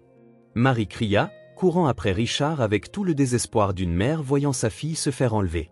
Le sol semblait glisser sous ses pieds à mesure qu'elle s'approchait de lui, mais Richard était rapide. Il savait qu'elle ne pourrait pas le rattraper et la provocation dans ses yeux faisait grandir la haine de Marie. Elle ne laisserait pas cela arriver. Elle ne pouvait pas. Richard rit en entendant les pas précipités de Marie derrière lui. Il se dirigea rapidement vers sa voiture, ouvrant la porte avec une vitesse calculée. Marie était encore proche, mais il était déjà monté dans le véhicule, claquant la porte. L'enfant était à l'arrière, effrayé, et les mains de Richard tenaient fermement le volant, ignorant les doux pleurs de Fernanda. Marie ne pouvait pas laisser cela se produire. Elle était à quelques mètres, mais la distance semblait énorme. Son corps était épuisé, mais sa détermination la propulsait. Elle ne laisserait pas Richard s'échapper sans sa fille. Sans réfléchir une seconde, elle se jeta en avant, courant vers la voiture. Alors que Richard démarrait le moteur, elle sauta sur le côté, avec une poussée désespérée, sauta sur le capot de la voiture, s'accrochant au métal de toutes ses forces. Elle pouvait sentir le moteur rugir et la vitesse augmenter, mais elle ne laisserait pas Richard s'échapper tant que Fernanda serait avec lui. L'adrénaline coulait dans ses veines alors qu'elle s'accrochait à la voiture de toutes ses forces, le vent lui fouettant le visage, ses cheveux volant partout, mais Marie s'en fichait. La seule chose qui comptait était la sécurité de sa fille. Elle regarda à l'intérieur de la voiture à travers la vitre, essayant de voir Fernanda, et la vit, les yeux grands ouverts de peur, la regardant avec une terreur évidente.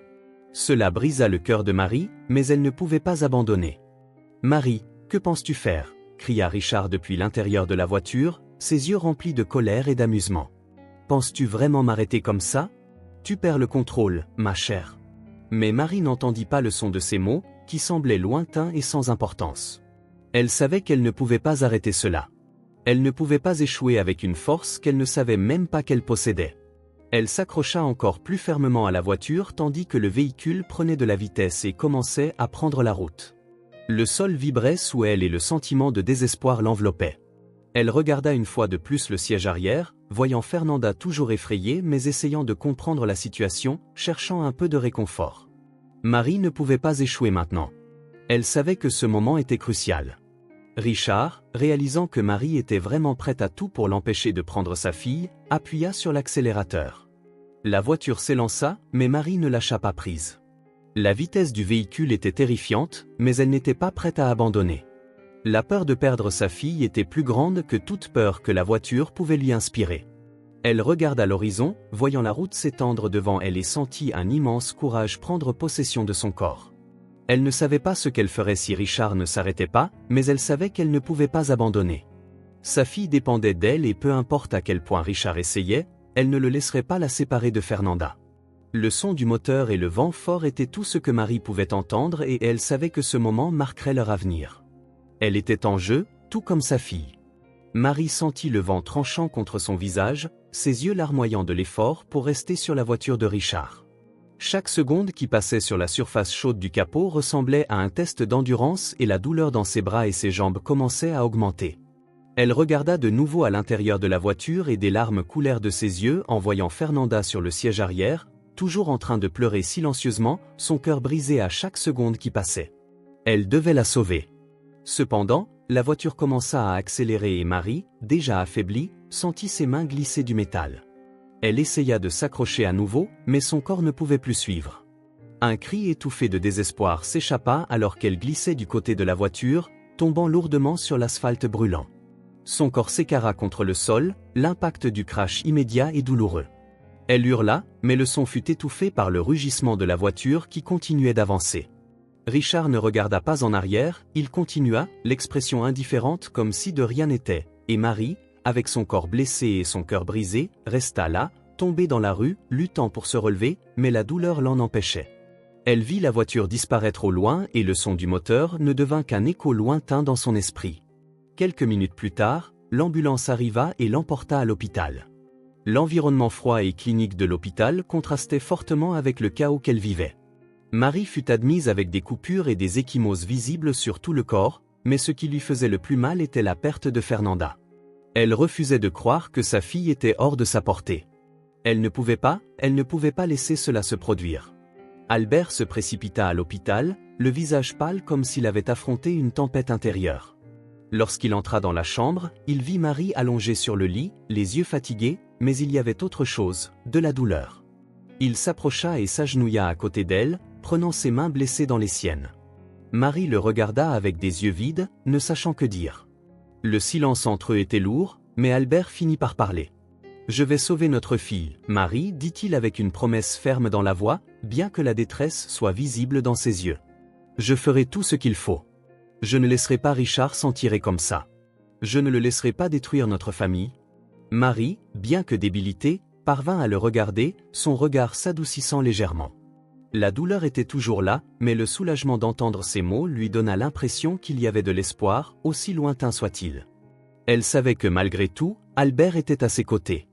Il avait échoué de nombreuses façons, mais à ce moment-là, il décidait de se battre pour la famille. Après un certain temps, Marie fut stabilisée et resta hospitalisée. Albert déterminé quitta l'hôpital et se rendit directement au poste de police.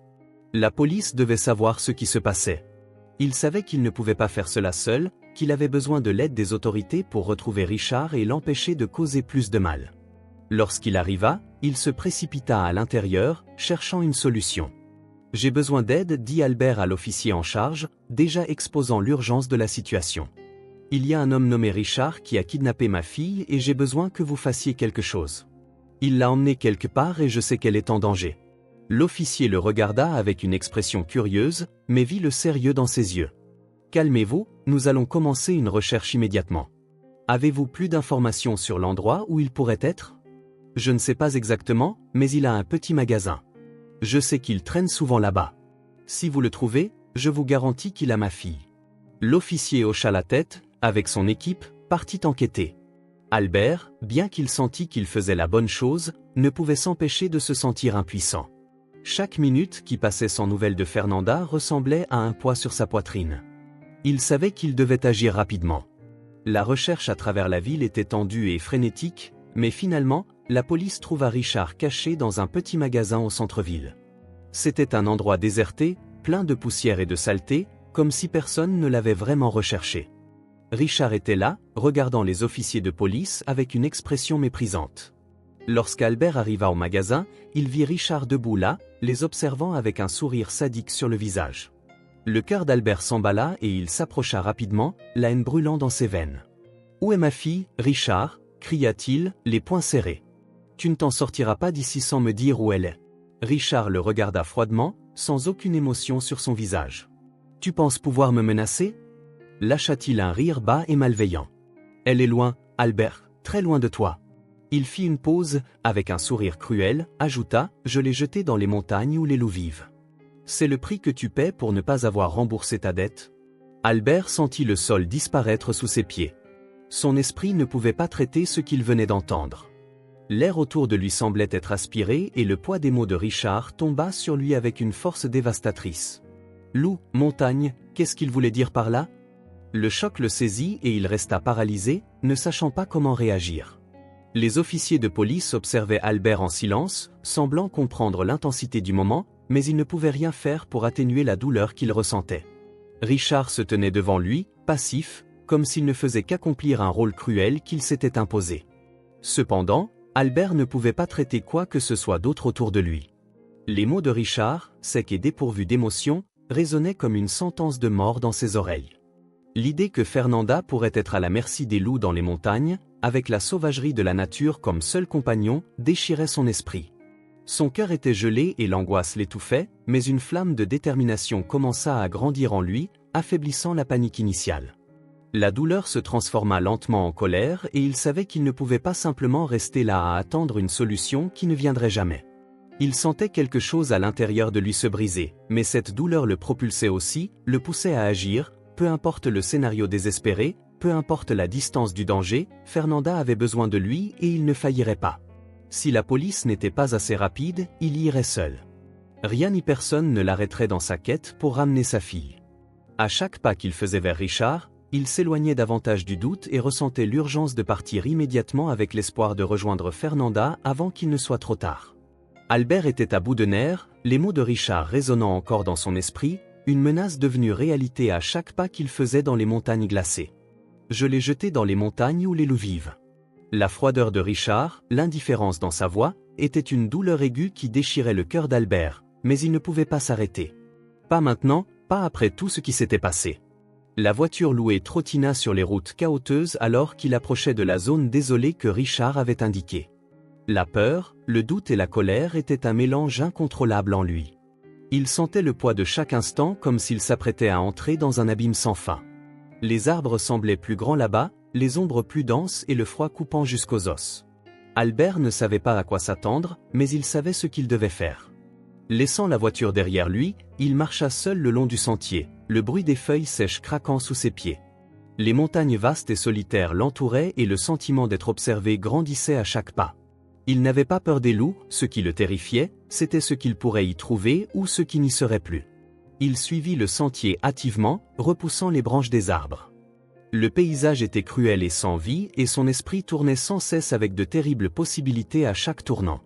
Il regardait autour de lui à la recherche de signes, mais tout ce qu'il voyait était des ombres.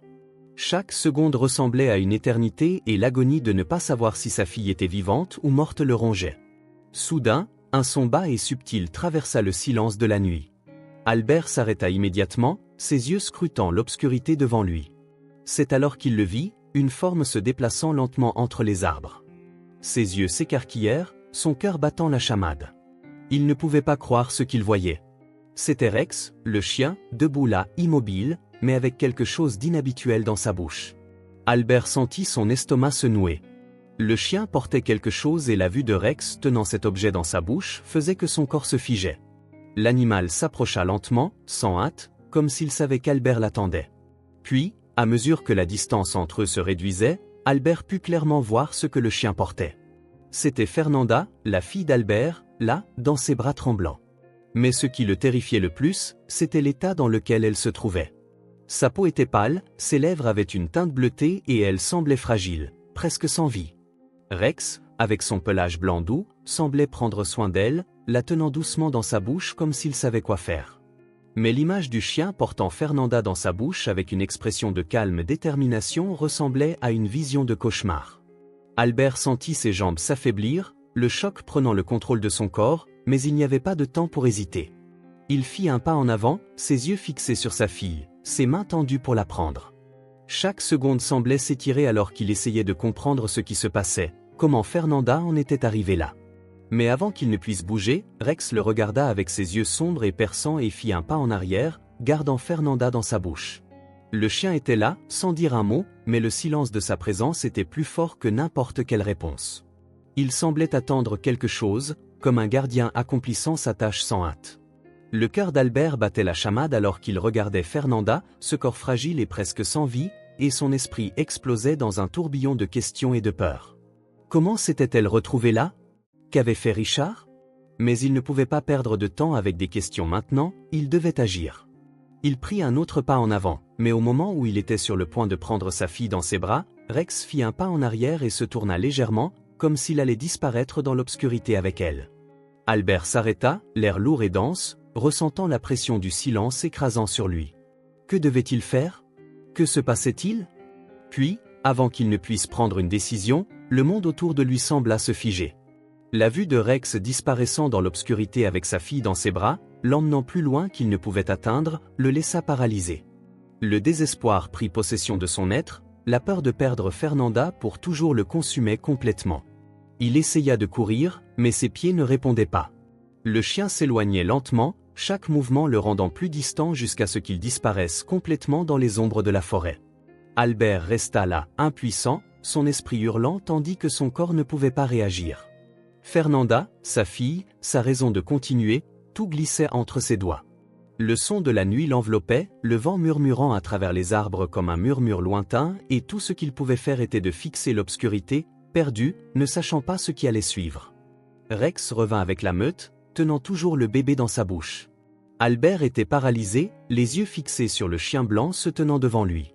La créature imposante et sauvage était entourée de loups, mais ce qui le choqua vraiment, ce n'était pas la présence de la meute, mais le fait que le chien blanc tenait quelque chose dans sa bouche. En regardant de plus près, il réalisa ce que c'était, sa fille. La petite était là, fragile et sans défense dans les dents du chien, le pelage blanc de l'animal enveloppant son corps. La scène était un cauchemar matérialisé. Albert sentit le sol s'ouvrir sous ses pieds, l'air disparaître de ses poumons, son esprit tournant dans un tourbillon d'émotions contradictoires. Comment le chien tenait-il sa fille? Que se passait-il? Il réfléchit un instant, essayant de comprendre ce que ses yeux lui montraient. Le chien, avec son apparence lupine, ne semblait pas être le même qu'il avait aidé il y a des années, lorsqu'il était faible et affamé, au bord de la mort. Mais en regardant la créature devant lui, quelque chose lui semblait familier. Il sentit une douleur dans sa poitrine, un instinct lui disant qu'il connaissait déjà cet animal.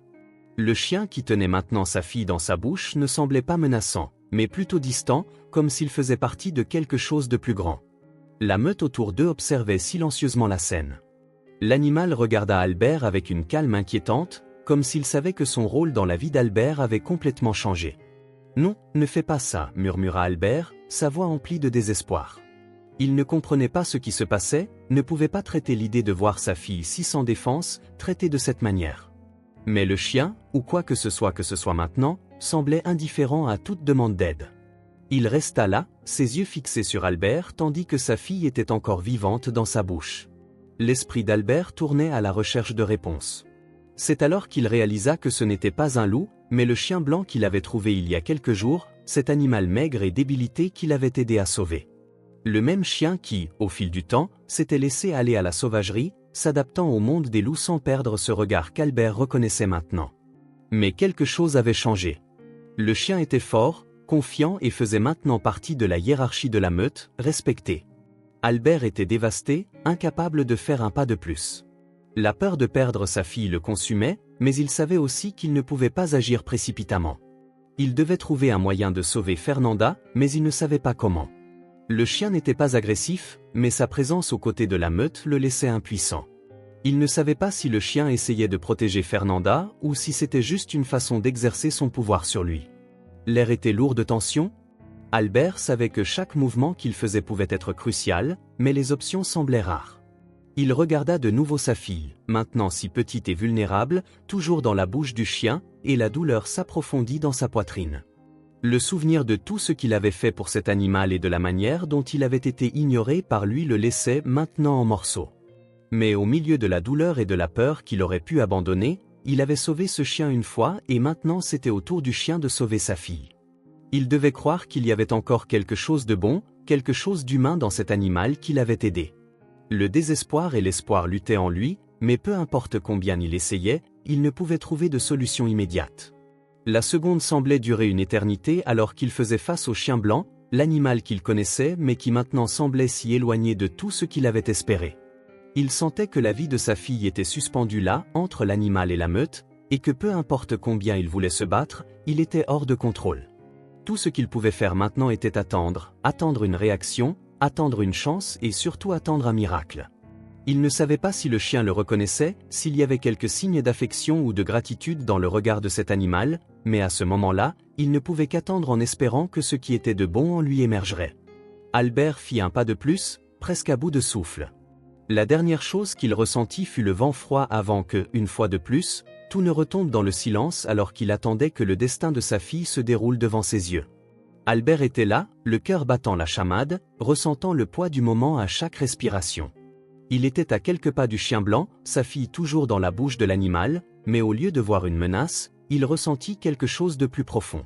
C'était comme si le temps avait ralenti, pendant un instant, il pouvait voir au-delà de la douleur et du désespoir. Ce chien blanc, maintenant entouré de loups, n'était pas seulement un animal, c'était le même être qui l'avait aidé dans le passé, le même qu'il avait vu frêle et affamé et qui maintenant, mystérieusement, se trouvait au centre de la meute, fort et imposant. Mais le regard dans les yeux de ce chien, malgré tout, semblait toujours familier. Les loups étaient silencieux, respectueux, attendant un signe. Albert ne savait pas à quoi s'attendre, mais il ressentait dans sa poitrine une étrange sensation que peut-être ce chien se souvenait encore de lui, qu'il y avait encore quelque chose là, une connexion qui pourrait être ce dont il avait besoin. Il fit un autre pas, toujours prudent, les yeux fixés sur l'animal qui, avec sa fourrure blanche et majestueuse, semblait une créature immortelle, comme appartenant au cœur même des montagnes. Et c'est alors, dans un mouvement fluide et presque imperceptible, que le chien blanc s'approcha encore plus près. Les loups observaient en silence, respectueusement, mais n'intervenaient pas. Albert pouvait sentir le regard du chien sur lui et quelque chose dans son âme, quelque chose de profond et primitif, lui disait que l'animal le reconnaissait. Le chien n'hésita pas, d'un mouvement doux, il libéra sa fille de sa bouche, avec un geste presque affectueux, plaça la fille dans les bras d'Albert. Albert resta immobile pendant un instant, le sentiment de soulagement et d'incrédulité envahissant son corps. Il regarda sa fille qui était fragile et tremblante, mais vivante. Ses yeux étaient fermés, mais sa poitrine montait et descendait avec son souffle. Il la serra contre sa poitrine, les yeux remplis de larmes. Elle était là, en sécurité dans ses mains, et tout ce qu'il avait traversé, toute la douleur et la souffrance, semblait soudainement en valoir la peine. Le chien le regarda une dernière fois, ses yeux maintenant plus doux, comme s'il disait quelque chose de muet, quelque chose comme « Je ne t'ai pas oublié, tu m'as aidé et maintenant je t'aide ». Albert ressentit une vague de gratitude. Il ne savait pas ce que l'avenir lui réservait, mais à ce moment-là, il savait qu'il n'était pas seul. Le chien qu'il avait sauvé avait maintenant rempli son rôle, il avait ramené sa fille. Albert, avec sa fille dans les bras, regarda de nouveau le chien. L'animal était calme et les loups, bien que toujours présents, semblaient respecter le moment. Le chien donna alors à Albert un dernier regard, comme pour dire au revoir. Le vent traversait les montagnes autour d'eux, mais le silence entre eux semblait le plus pur des accords. Albert fit un pas en avant, ressentant le besoin d'exprimer sa gratitude, mais le chien, d'un geste calme, s'éloigna lentement. La meute le suivit un par un, disparaissant dans l'ombre des arbres et sur les sentiers des montagnes. Albert resta là, les regardant partir, ressentant l'adieu du chien comme une douce lame à son cœur. Il savait que la connexion entre eux avait été quelque chose d'unique, quelque chose qui transcendait les mots et les gestes. Le chien n'était plus l'être perdu et frêle qu'il avait connu, il s'était transformé, devenant partie intégrante de cette nature sauvage. Mais il avait tenu sa promesse en ramenant sa fille. Avec la fille dans ses bras, Albert ressentit une paix silencieuse, une immense gratitude.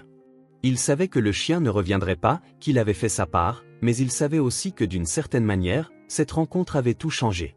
Il regarda le sentier où le chien et la meute avaient disparu. Pendant un bref instant, il crut que peut-être il y avait quelque chose de plus entre les êtres vivants que simplement la lutte pour la survie. Avec un profond soupir, Albert se retourna et commença à marcher en arrière. Ses pas étaient fermes, mais son esprit essayait encore de tout traiter, d'essayer de comprendre la grandeur du moment qu'il venait de vivre. Il ne pouvait pas croire que sa fille était là, dans ses bras, après tout ce qu'ils avaient affronté. La montagne autour de lui semblait s'étendre à l'infini, mais il ne ressentait plus le poids de la peur ou du doute. Il sentait en quelque sorte une pièce qui jusque-là semblait impossible. Il avait encore beaucoup de choses devant lui, de nombreux obstacles à surmonter, mais à ce moment-là, il sentait que tout ce qu'il avait à faire était de marcher avec sa fille, comme si le simple acte d'avancer était le plus grand signe que tout avait changé. Le vent qui touchait son visage semblait maintenant plus doux, comme si la nature elle-même faisait ses adieux avec lui. Il leva les yeux vers le ciel qui commençait à s'éclaircir, l'obscurité des montagnes cédant la place à un nouveau jour. Le sentiment de renouveau l'enveloppait, comme si les pierres mêmes, les arbres et les vents l'accompagnaient. Il savait qu'il n'était plus seul. La présence du chien, cet être mystérieux et imposant, était toujours vivante dans sa mémoire. Ce chien n'était pas seulement un animal perdu, mais un compagnon silencieux qui l'avait aidé à traverser ce moment de désespoir. Il ne savait pas ce que l'avenir lui réservait, mais il sentait au plus profond de son cœur que, peu importe la difficulté, il avait maintenant une raison de plus de se battre. Alors qu'il descendait le sentier avec sa fille en sécurité dans ses bras, Albert ressentit une connexion profonde avec le monde qui l'entourait, comme si tout était d'une manière ou d'une autre connecté. Les arbres se balançaient doucement, le son des vents passait comme un murmure et il avait le sentiment que la vie, d'une certaine manière, l'avait accueilli à nouveau. Il ne savait pas ce qu'il affronterait dans les jours à venir, mais maintenant, il était sûr qu'avec sa fille à ses côtés, rien ne pourrait les briser. Ils étaient plus forts ensemble. Le chien, avec sa fourrure blanche comme neige, avait tenu sa promesse et maintenant Albert comprenait que le cycle était complet. Alors qu'il marchait le long des sentiers, Albert se questionnait sur le chien. Il savait qu'il n'était plus parmi eux, mais le sentiment qu'il serait toujours présent dans sa mémoire et au cœur de la nature le calmait.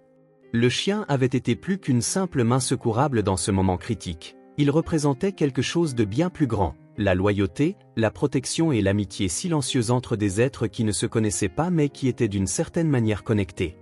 Le chien lui avait donné sa fille et cette action deviendrait à jamais le symbole de sa propre lutte pour la rédemption. Albert sentait qu'à partir de ce moment, la vie lui donnait une seconde chance, une chance de corriger ses erreurs, d'apprendre à être un homme meilleur et d'être le père que sa fille méritait. La route devant lui était longue et pleine d'incertitudes, mais il ne craignait plus l'inconnu. Ce qu'il craignait en réalité, c'était de perdre espoir, de perdre la force d'avancer. Et avec sa fille dans ses bras, il savait que peu importe les difficultés, la force dont il avait besoin était déjà en lui. À chaque pas, alors que la fille commençait lentement à se réveiller dans ses bras, Albert sentait que le poids de tous les jours difficiles était laissé derrière lui. Il ne pouvait plus changer le passé, mais à partir de ce moment, il pouvait écrire un avenir différent, un avenir où il protégerait sa fille, où il serait plus qu'un homme perdu dans les ombres de sa propre culpabilité. Il pouvait sentir la lumière de l'avenir briller, même si elle était distante, et cette lumière était l'amour qu'il avait pour elle, la seule chose qui comptait vraiment. Il savait que le voyage était loin d'être terminé, mais il savait aussi qu'il n'était plus seul. Et avec cela, Albert fit un autre pas, déterminé, avec sa fille en sécurité dans ses bras, sentant que rien d'autre n'avait d'importance sauf le fait qu'il avait enfin trouvé son chemin. Quand Albert arriva chez lui, le soleil commençait déjà à se coucher, teignant le ciel d'un orange doux. Ses pas étaient plus légers, le poids qu'il avait porté pendant tant de jours était maintenant un peu moins lourd, mais la tension qui planait encore sur lui n'avait pas complètement disparu. Il ne savait pas à quoi s'attendre, mais il sentait qu'il avait affronté le pire et que maintenant il pouvait commencer à reconstruire les choses, à se reconstruire lui-même. En ouvrant la porte d'entrée, il trouva Marie assise sur le canapé, avec un regard fatigué mais serein. Elle le regarda un moment, comme si elle attendait une explication, des mots qui avaient du sens pour elle. « Je suis désolé, » dit Albert, la voix tremblante. « Je ne sais pas ce qui m'est monté à la tête, tout s'est mal passé, j'ai tout fait de travers et je ne peux pas remonter le temps, mais je veux m'excuser auprès de toi. Je suis responsable de tout ce qui s'est passé et je promets que je vais tout arranger. » Marie resta silencieuse un moment, le regardant avec des yeux fixes, comme si elle évaluait chaque mot qu'il disait. Elle ne semblait ni en colère ni frustrée, mais une profonde tristesse brillait dans ses yeux. Elle soupira lentement avant de répondre, sa voix basse mais ferme. « Tu penses qu'en t'excusant maintenant, après tout ce qui s'est passé, ça va changer quelque chose ? J'étais seul, Albert, avec notre fille. Tu t'es éloigné, perdu. Je ne savais pas où tu étais et peu importe combien je voulais croire que tu reviendrais, je savais que tu n'étais plus l'homme que j'aimais.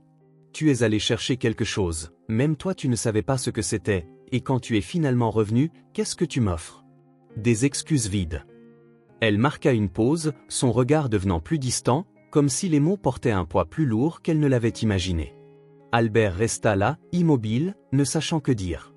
Il savait que, peu importe combien il essayait, rien ne pourrait effacer les erreurs du passé, rien ne pourrait effacer la douleur qu'il avait causée.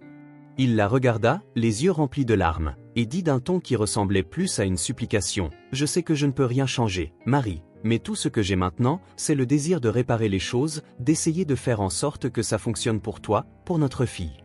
Laisse-moi essayer. » Marie le regarda encore un moment, voyant la sincérité dans les yeux d'Albert, quelque chose en elle s'adoucit, bien que la douleur persistât. « Je ne sais pas ce que tu attends, mais je ne peux plus attendre l'homme qui est parti. Je ne sais pas si je peux faire confiance à nouveau. Tout ce que j'ai, c'est notre fille, et c'est pour elle que je vais me battre. » Elle prononça ces mots avec une fermeté qui ne laissait aucune place à la discussion. Sans rien ajouter, elle se leva et se dirigea vers la chambre.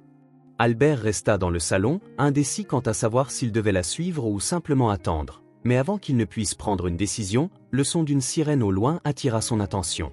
Il ne savait pas exactement ce que cela signifiait, mais un sentiment de peur et d'appréhension le saisit comme une prémonition. Pendant ce temps, Richard était quelque part, loin, dans les ombres de la prison, regardant ce qui se passait dehors.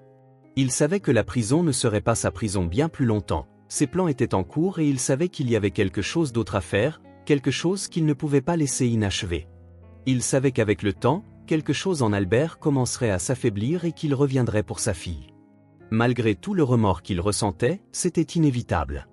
Et comme une ombre, Richard s'échappa de prison, caché dans le calme de la nuit. Il se dirigea directement vers l'endroit où tout avait commencé, la forêt, les montagnes. Il était déterminé à vérifier si sa vengeance avait réussi, si le bébé avait finalement succombé à la cruelle réalité de son destin. Lorsqu'il arriva à l'endroit, la nuit était froide et sombre. Il marchait avec des pas lourds, cherchant des signes du bébé, mais ce qu'il trouva était bien plus qu'il ne l'avait attendu. Rex, le chien qu'Albert n'avait jamais connu, était revenu dans sa vie, et sa meute de loups l'attendait. Ils s'approchèrent de Richard, leurs yeux brillants dans le noir, et un sentiment d'inévitabilité s'empara de lui. Il essaya de s'éloigner, mais les loups ne le laissèrent pas partir. Rex, avec sa fourrure blanche comme neige, fit un pas en avant, regardant directement Richard, et la tension dans l'air était palpable. Pendant un instant, Richard pensa à fuir, mais quelque chose dans son esprit le retint. Il savait que son destin était scellé. La meute, qui semblait maintenant une force invincible, avança Rex avec un regard d'autorité, dans un mouvement rapide et précis, les loups entourèrent Richard sans aucune chance d'évasion. Il fut traîné au milieu de la forêt où il ne fut jamais revu. Et là, dans le silence de la nuit, la vengeance de Richard fut enfin accomplie, mais d'une manière qu'il n'aurait jamais pu prévoir. Au final, c'est la nature qui eut le dernier mot.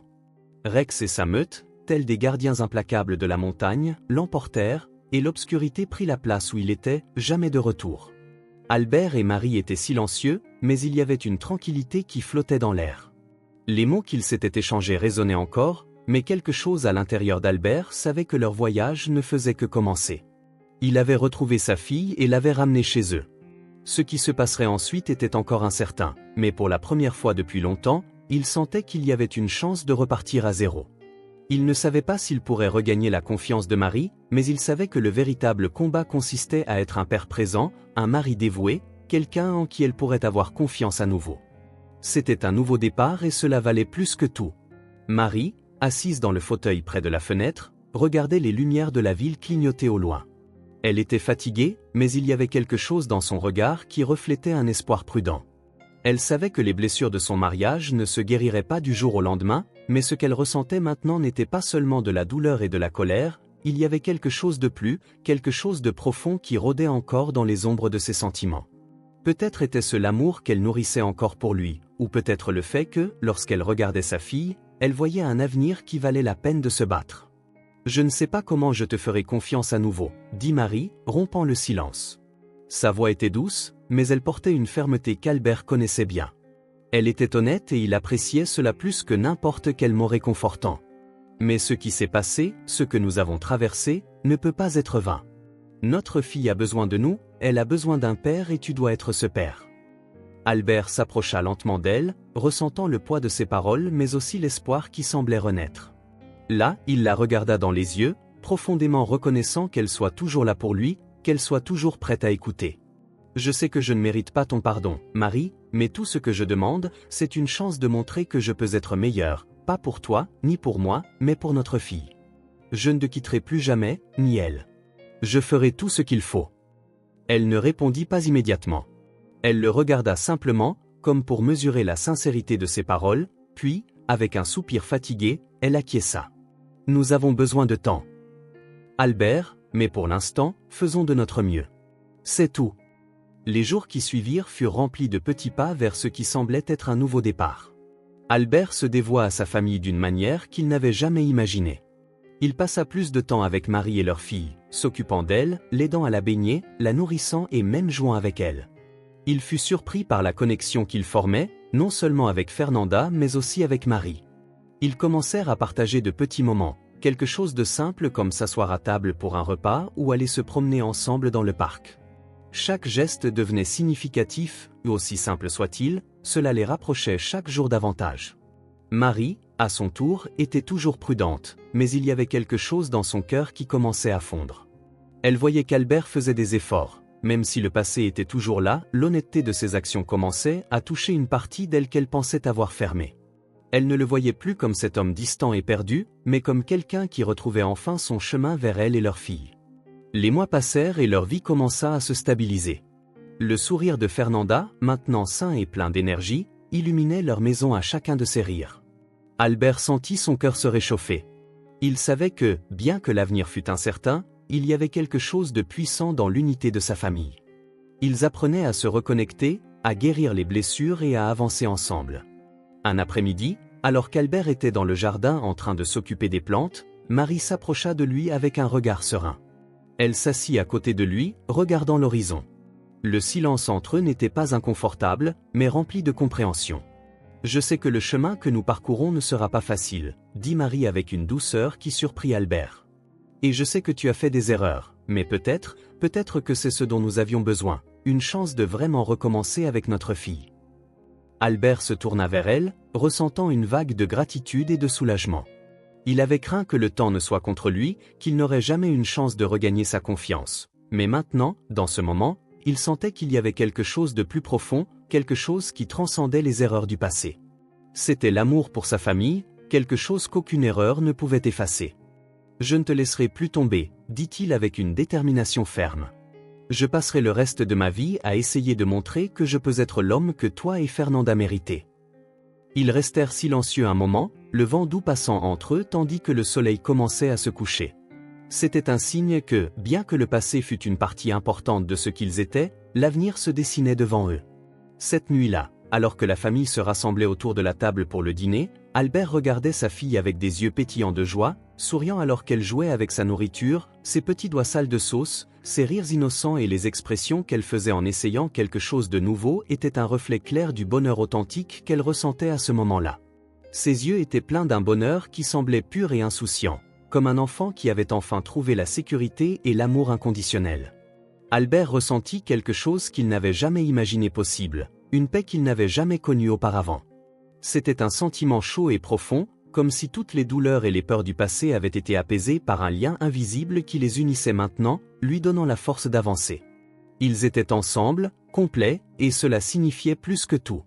Alors que Marie regardait sa fille avec des yeux doux et un sourire discret aux lèvres, Albert sentit qu'il y avait quelque chose de profondément symbolique dans ce simple repas partagé dans leur propre maison. C'était un nouveau départ, un retour à la normale, mais plus que cela, c'était un témoignage de la force de la famille. Ils savaient que le chemin devant eux ne serait pas facile. Il y avait des cicatrices qui devaient être traitées, des blessures qui n'étaient pas encore complètement guéries, mais à ce moment-là, il comprit que malgré les erreurs commises, la peur qu'il avait toujours consumée et les insécurités qui l'accompagnaient encore, la seule chose qui comptait vraiment était la famille, le lien qu'il partageait avec Marie. L'amour inconditionnel qu'il ressentait désormais pour Fernanda et la responsabilité d'être l'homme dont sa femme et sa fille avaient besoin. C'était ce qui donnait un sens à sa vie. Il savait qu'il avait une chance de recommencer véritablement, et cette chance, bien que fragile, était tout ce qu'il avait. Dans les jours qui suivirent, Albert commença à travailler avec une dédication renouvelée, mais avec un objectif différent. Il ne voulait plus être l'homme qui avait échoué, il ne voulait plus être celui qui avait détruit tout ce qu'il avait accompli. Il voulait être quelqu'un en qui Marie et Fernanda pourraient avoir confiance, quelqu'un qui pourrait être le pilier de leur famille, quelqu'un qui deviendrait la base solide sur laquelle ils pourraient construire un avenir ensemble. Il savait qu'il ne pouvait pas changer le passé, mais il était prêt à se battre pour l'avenir. Il travaillait dur, peut-être plus que jamais, car il sentait que chaque jour était une opportunité de faire ce qui était bien. Il commença à prêter plus d'attention aux petits détails, il aidait Fernanda avec ses devoirs, participait aux repas familiaux, s'impliquait dans les activités quotidiennes qu'il ignorait auparavant, mais qui s'avéraient maintenant les plus importantes. Albert savait que la confiance ne se reconstruirait pas du jour au lendemain, mais il croyait que ses actions, avec chaque petit geste, aideraient à la restaurer lentement mais sûrement. Marie, toujours prudente, observait ses actions. Elle savait qu'une simple excuse ne pouvait pas effacer le passé, que les mots, aussi sincères soient-ils, n'étaient pas suffisants pour soulager les blessures qui se cachaient encore en elle. Mais au fil du temps, Marie commença à remarquer les changements en lui, pas seulement les mots qu'il disait, mais les actions qu'il entreprenait. Il essayait, et elle le ressentait. De temps en temps, lorsqu'il se distrayait en jouant avec Fernanda ou même dans des moments de silence, Marie le regardait et voyait l'homme qu'elle savait exister, celui qu'elle aimait, celui qui avait peut-être été perdu pendant un certain temps mais qui retrouvait maintenant son chemin. Et lorsqu'elle le regardait, lui et Fernanda, quelque chose en elle commença à fondre. Il y avait une partie d'elle qui l'aimait encore, et cette partie commençait à réaliser que les chances de reconstruire la confiance étaient réelles. Ce qu'ils avaient maintenant n'était pas parfait, mais c'était quelque chose qui valait la peine de se battre. Ils n'avaient pas toutes les réponses et ils savaient qu'ils ne pouvaient pas prédire l'avenir, mais ils étaient prêts à prendre les choses une étape à la fois, sans se précipiter. Marie comprit que l'amour n'était pas une ligne droite et que ce ne serait pas toujours facile, mais elle savait qu'elle était prête à essayer pour Fernanda, pour elle-même, et peut-être, plus important encore, pour elle-même. Ils commençaient à construire quelque chose ensemble à nouveau, et cela leur donnait de l'espoir, ensemble, main dans la main, avec le poids du passé se dissolvant progressivement. Avec l'amour comme fondement de leur nouveau voyage, ils savaient que la chose la plus importante était de continuer à marcher ensemble, et ainsi la vie continua. La famille d'Albert et Marie n'était pas parfaite, mais il y avait une chose indéniable, l'amour qu'ils partageaient.